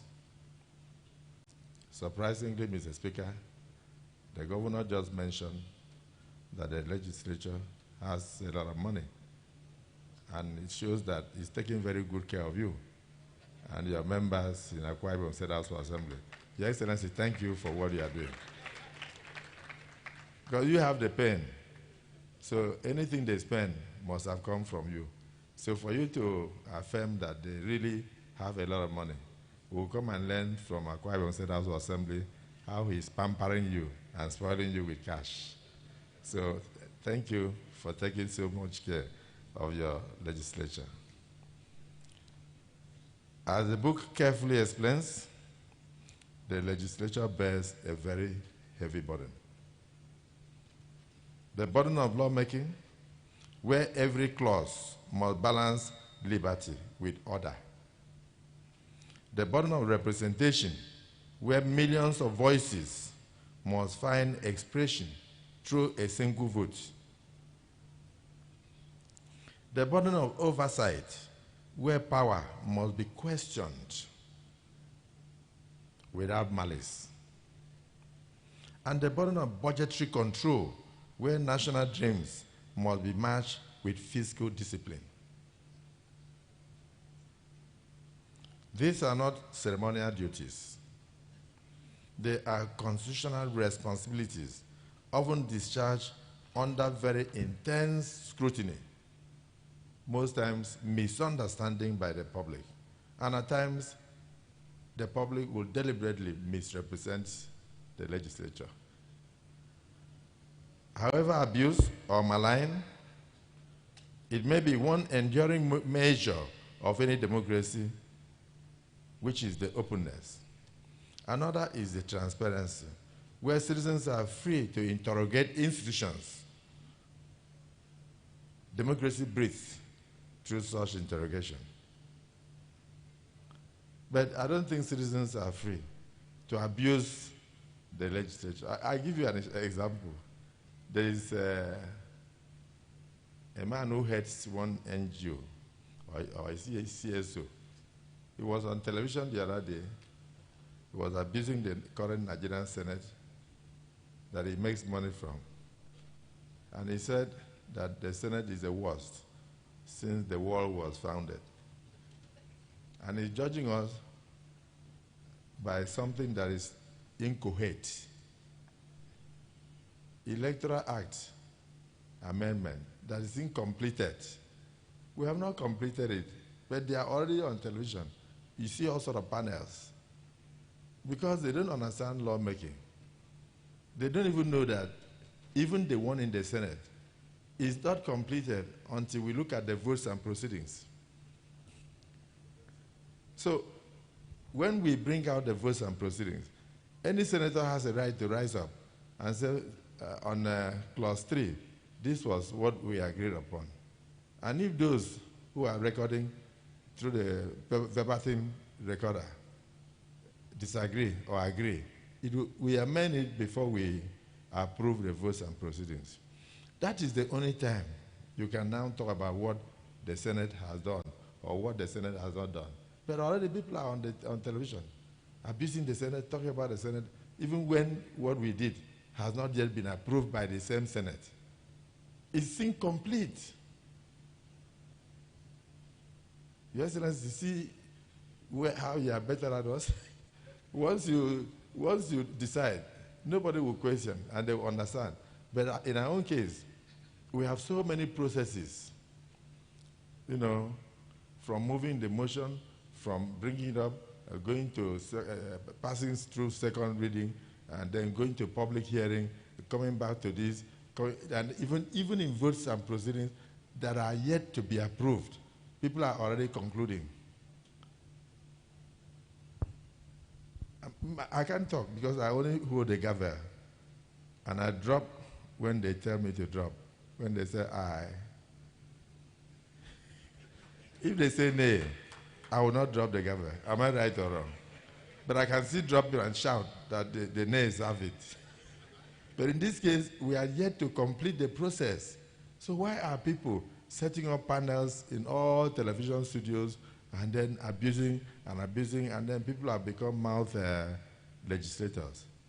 Go and contest election if you want to talk about lawmaking, and go and join them and make the law. People who have never even done like Senator Effiong did over a century ago. None of them has even been elected councillor yet, but they are on television abusing senators, abusing members of the legislature, but I leave them to God. We will not be intimidated. We will do what is right for this country. And our expression, our lawmaking will reflect the feelings of the generality of Nigerians, not that of one NGO or somebody who gets money from the European Union to carry senators to Lagos and then go and then ask them for account and then hand over a paper and say, go and pass. That is not lawmaking. Retreats are not lawmaking. Retreats are part of consultations. Distinguished Ndwese, am I right or wrong? So why do you think that that paper you agreed in Lagos during retreat is what must be agreed on the floor? Well, I hope I don't run into trouble. Where all institutions have the right to express themselves, that is what democracy says. It is in this spirit that I commend this book, not as a propaganda machinery, but as a book that will ensure illumination of what happens in the legislature. So permit me, therefore, to use this moment to clarify this issue that has generated so much public debate. They call it electronic transmission of votes. I must state clearly, without ambiguity, that there is no fog of insinuation and no mist of misunderstanding. The Senate has acted, and when we approve the votes, you will see that the Senate has not removed any means. If you want to use bicycle to carry your votes from one polling unit to the ward center, do so. If you want to use your phone to transmit, do so. If you want to use your iPad to do anything, do so. If you have network in your area, go ahead with transmission. But all we said during discussion was that we should remove the word real time. Because if you say real time, and there is network, what I may call grid failure, and then the network is not working, when you go to court, somebody will say it ought to have been real time. That was all we said. When we left the burden to those who conduct election, INEC, INEC will determine the mode of transfer or transmission of votes. If you make it mandatory that we must do it real time, electronically, go and look at what happened in America between George Bush and Al Gore. By the time the votes came in Palm Beach vote scandal, Al Gore had actually won the election. But what happened? George Bush was declared while the votes were still hanging during a electronic what? Transmission. Even the best of countries are yet to get it right. That is the first war. But they are more civilized than us. So since George Bush was announced as president, and he was already congratulated by Al Gore, when the result finally showed that it was Al Gore who won, he could not go back on his words. He did not go to court. And so George Bush did his second term. Or he started his first term. In Nigeria, civil society would have called out students and everybody to go to the street that we have discovered a massive fraud, but they were able to protect their country from disintegrating and protect their democracy from being rubbished. So as we talk, we must have the spirit of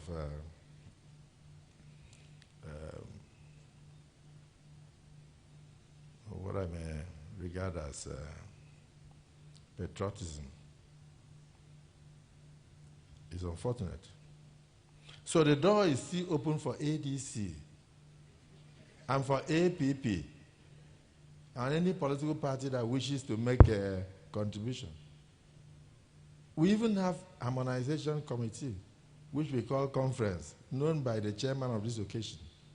The conference committee will either reject or accept what is done by any of the chambers. We have not yet reached there. Because until we approve the votes in the Senate, the conference committee cannot start its work.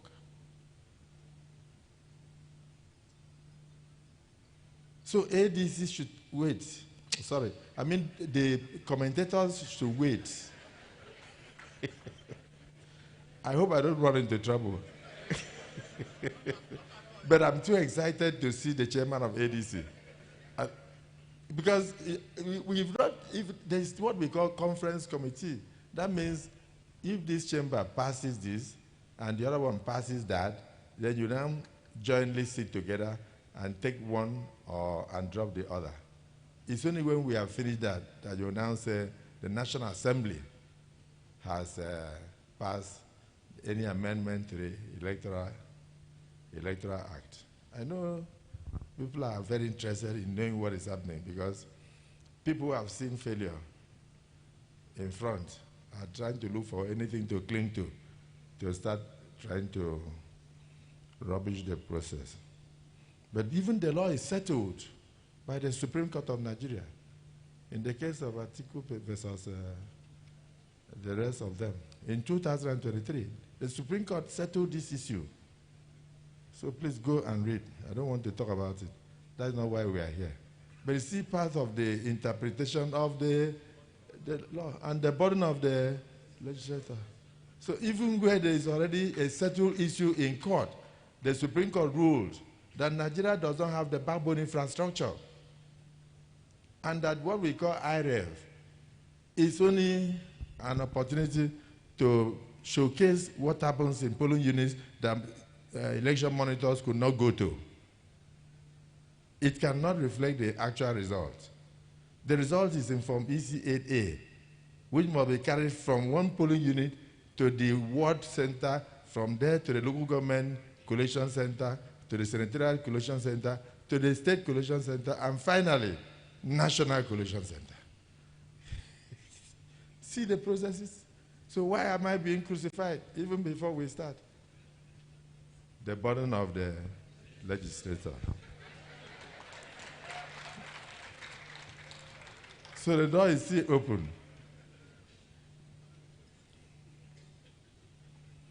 Use of electronic transmission, even if it's transfer.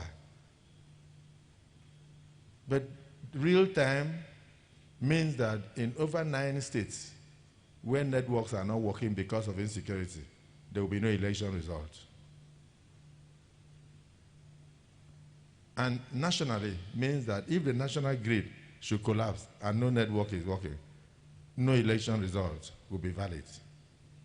Then you see them talking. We even have a young man from Akwa Ibom who is, I think he's a publicity secretary in one of the parties. You hear him talking, you think he's Senator Effiong who has seen it all. He doesn't know anything about lawmaking.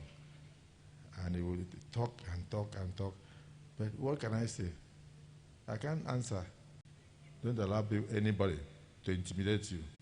Don't allow anybody to intimidate you into taking his view because he thinks this is the only way he may be able to beat the process and win election, particularly when he sees failure coming in front. So I congratulate all of you for your victory in future.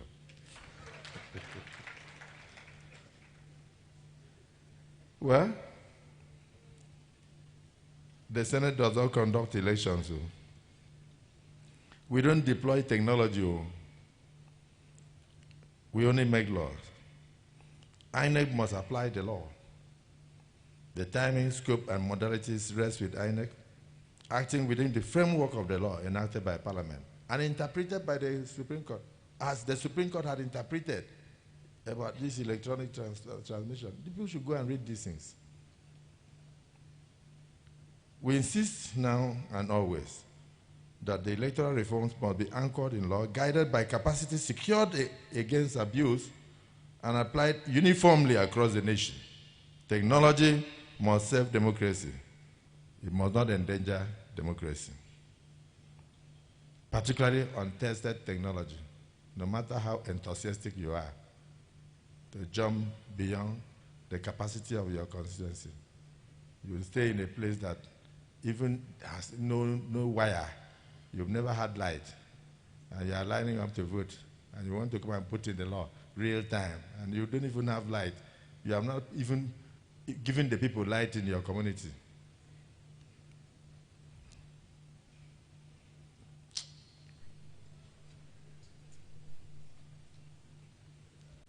We must make progress. But progress must not bring about injustice. Let me come back to the author. Senator Effiong Bob has shown what public service looks like after office.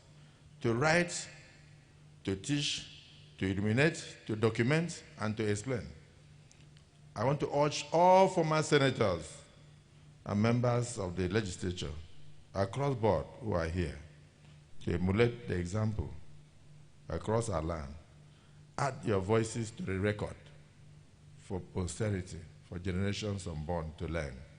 Leave behind not whispers, but wisdom, not rumors, but reasoned accounts. Democracies are strengthened when the experience is shared and not buried. I thank you for not burying the experience that you got in the Senate of the Federal Republic of Nigeria.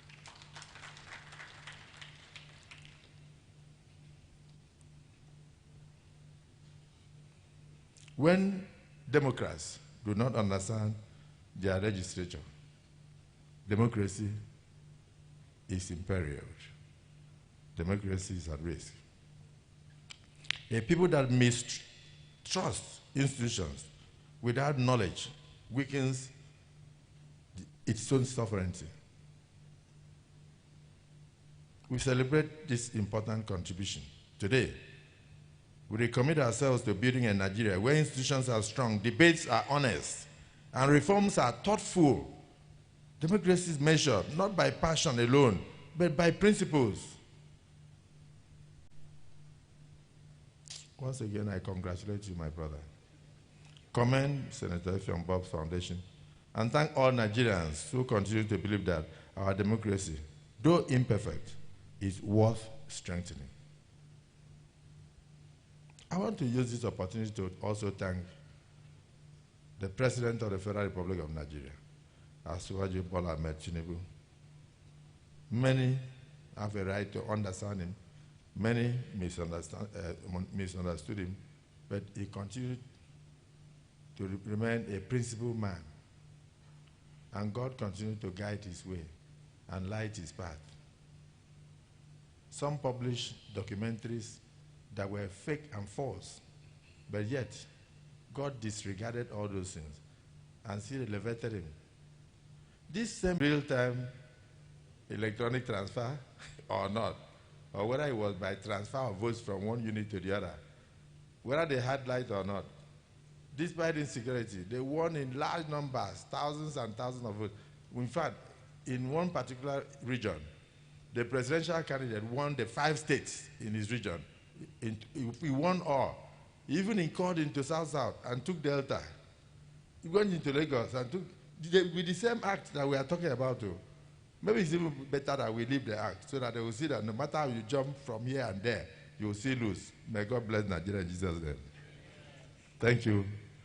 And I want to recommend this book to all legislators and to say that the governor who has more money than the legislature has already dropped the sum of 50 million. So because of how close we are, we always think alike. I'll also buy copies for the Senate first in the sum of 50 million naira. So God bless you and bless the Federal Republic of Nigeria.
Thank you.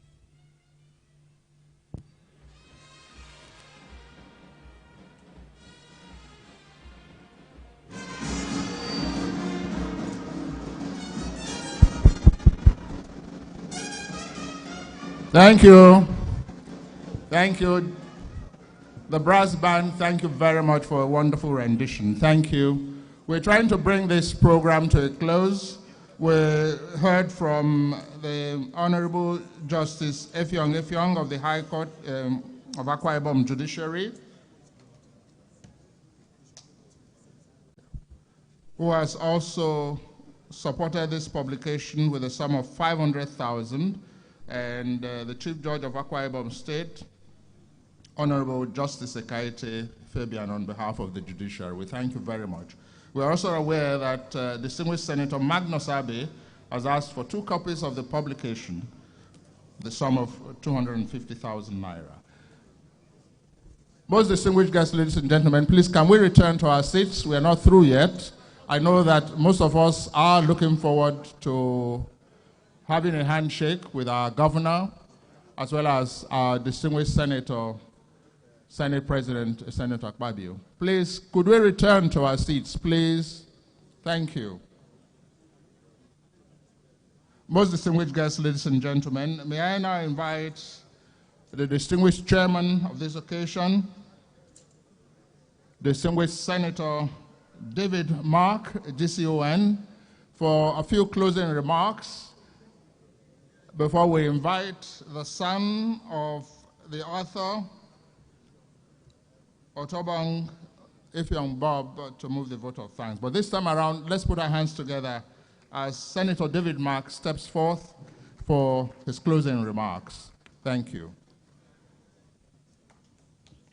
Thank you for the honor of the applause. Thank you.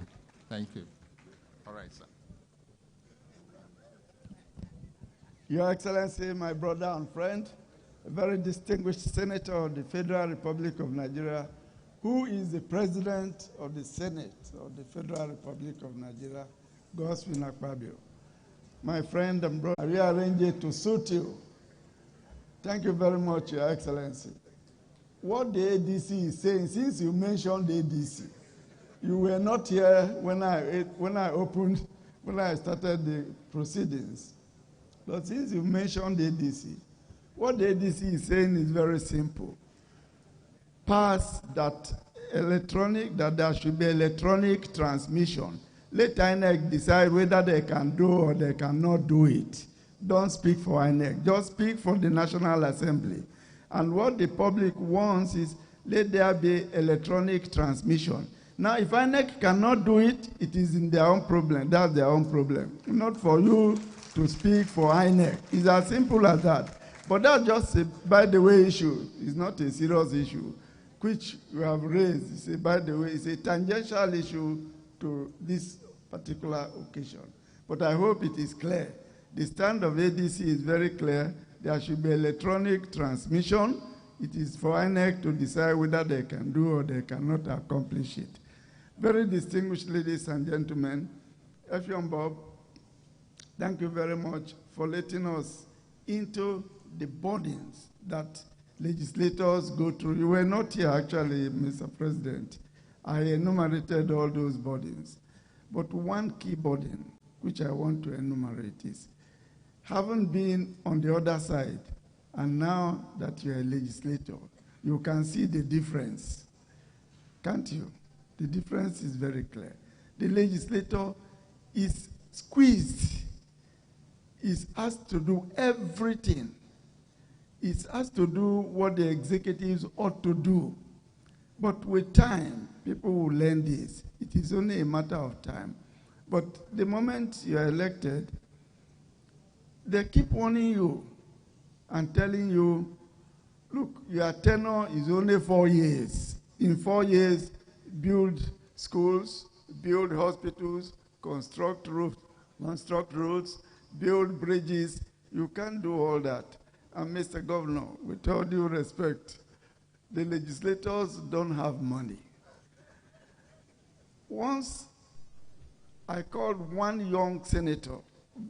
I just liked him because he was very young.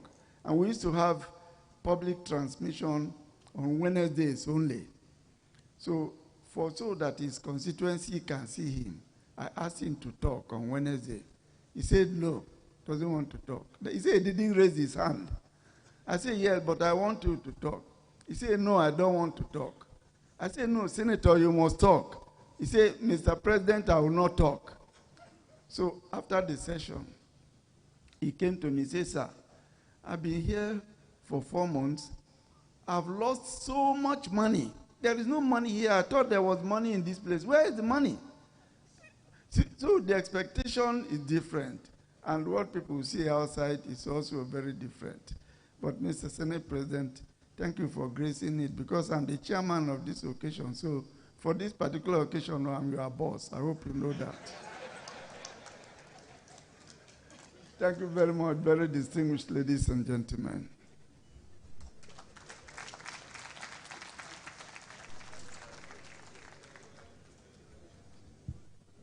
Thank you very much, our chairman, the distinguished Senator David Bonaventure Alechenu-Mark. Thank you very much, sir. Most distinguished guests, ladies and gentlemen, I now wish to invite Honorable Otobong Effiong Bob, PhD, the Majority Leader, Akwa Ibom State House of Assembly, following in the father's footsteps, beginning to experience the burden of legislation, to thank us all profusely for coming along. Thank you. Thank you very much, the MC. The MC is not easy to speak after 2 Senate presidents and a very performing governor in Akwa Ibom State, but I'll do my best today and also tap into the anointing, believing that one day I'll also get there. But on behalf of the author of this great piece of literature, a man I call father, a man I call leader, and the man that paid my school fees from nursery school to PhD, distinguished Senator Effiong Bob, and my beautiful mother, whom the distinguished Senate President today has described as a senatress, Mrs. Comfort Effiong Bob, my siblings, and those that worked on this particular book. I want to use this opportunity to firstly thank the chairman of the occasion, Senate President Emeritus, distinguished Senator David Mark. Your Excellency, it's a great pleasure to finally stand before you. I've listened to you. I've listened to my father talk a lot about you growing up, and it's a great honor to stand before you today. Thank you for gracing this occasion. I also want to use this opportunity to thank a great son of Akwa Ibom, the uncommon Senate President, the Senate President of the Nigerian Senate, the Chairman of the National Assembly, distinguished Senator Godswill Obodokpabio, Uko Akwa Ibom. Your Excellency, we thank you. My governor, the performing governor of Akwa Ibom State, the golden governor of Akwa Ibom State, my constituent, and the man that I speak for on the floor of the Akwa Ibom State House of Assembly. Your Excellency, we thank you for coming. The Honorable Minister, you know the burden of legislators. We also appreciate your presence. My boss, other senators here present, both serving and those that have served this great country, we thank you for coming. Your Excellency, the ambassador designate and other ambassadors that are here present, we thank you for coming. My boss, the Speaker of the Akwa Ibom State House of Assembly, and over 20 members of the Akwa Ibom State House of Assembly, we thank you for coming. Mr. Speaker, I thank you for moving the Akwa Ibom State House of Assembly to Abuja. God bless you. And to all our distinguished guests, the Dean of Commissioners in Akwa Ibom State, I can see former ministers, former senators, members of my family that are here, distinguished sons and daughters of Akwa Ibom, even distinguished sons and daughters of Nigeria, because this is not an Akwa Ibom event, this is a national event. We thank you all for coming. So on behalf of the last, before I forget, I can see my fathers and mothers here, my dad's classmates from the Nigerian Law School, the class of 1984, I believe, I can see some of them here. I can see a man that actually worked in his chambers growing up as a lawyer, Mr. Godwin Oblan, SAN. Thank you very much for coming. Chairman of councils, the chairman of Algon in Akwa Ibom State, we thank you all for coming. The list is exhaustive, and I might not be able to thank everyone for coming, but trust me, on behalf of the author, my father, and my family, and those that worked tirelessly to make sure that today is a success, we thank you all for coming, and we pray that as you go back to your different destinations, that God Almighty will take you back all home safely in Jesus' name. Thank you very much, sir.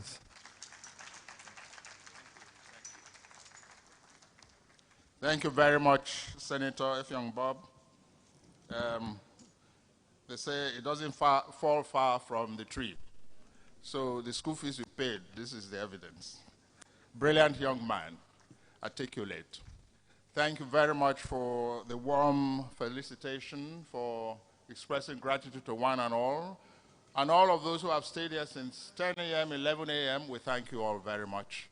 Distinguished guests, ladies and gentlemen, we've now brought the program to a close. We have the account details for the Effiong Bomb Foundation at the back of the program of events. And if we indicate payments, would send the publications to you as and when due. So, Your Excellency the Governor, Your Excellency the Senate President, Your Excellency our Chairman of the occasion, distinguished guests, ladies and gentlemen here present, we thank you all for your love, for your care, and for your concern. May I invite us all to be upstanding for the national anthem.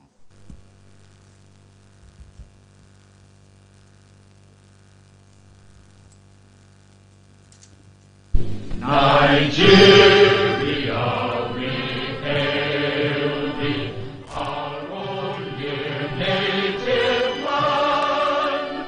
Though tribe and tongue may differ, in brotherhood we stand. Nigerians old and proud to serve our sovereign motherland. Our flag shall be a symbol that truth and justice reign. In peace or battle honored, and this we count as gain. To our children, a banner without stain.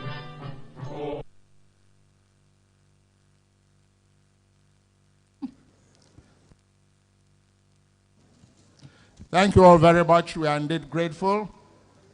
We wish you a safe journey back home.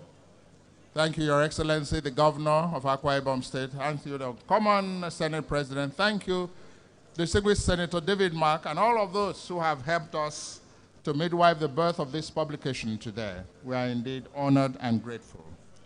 Thank you all.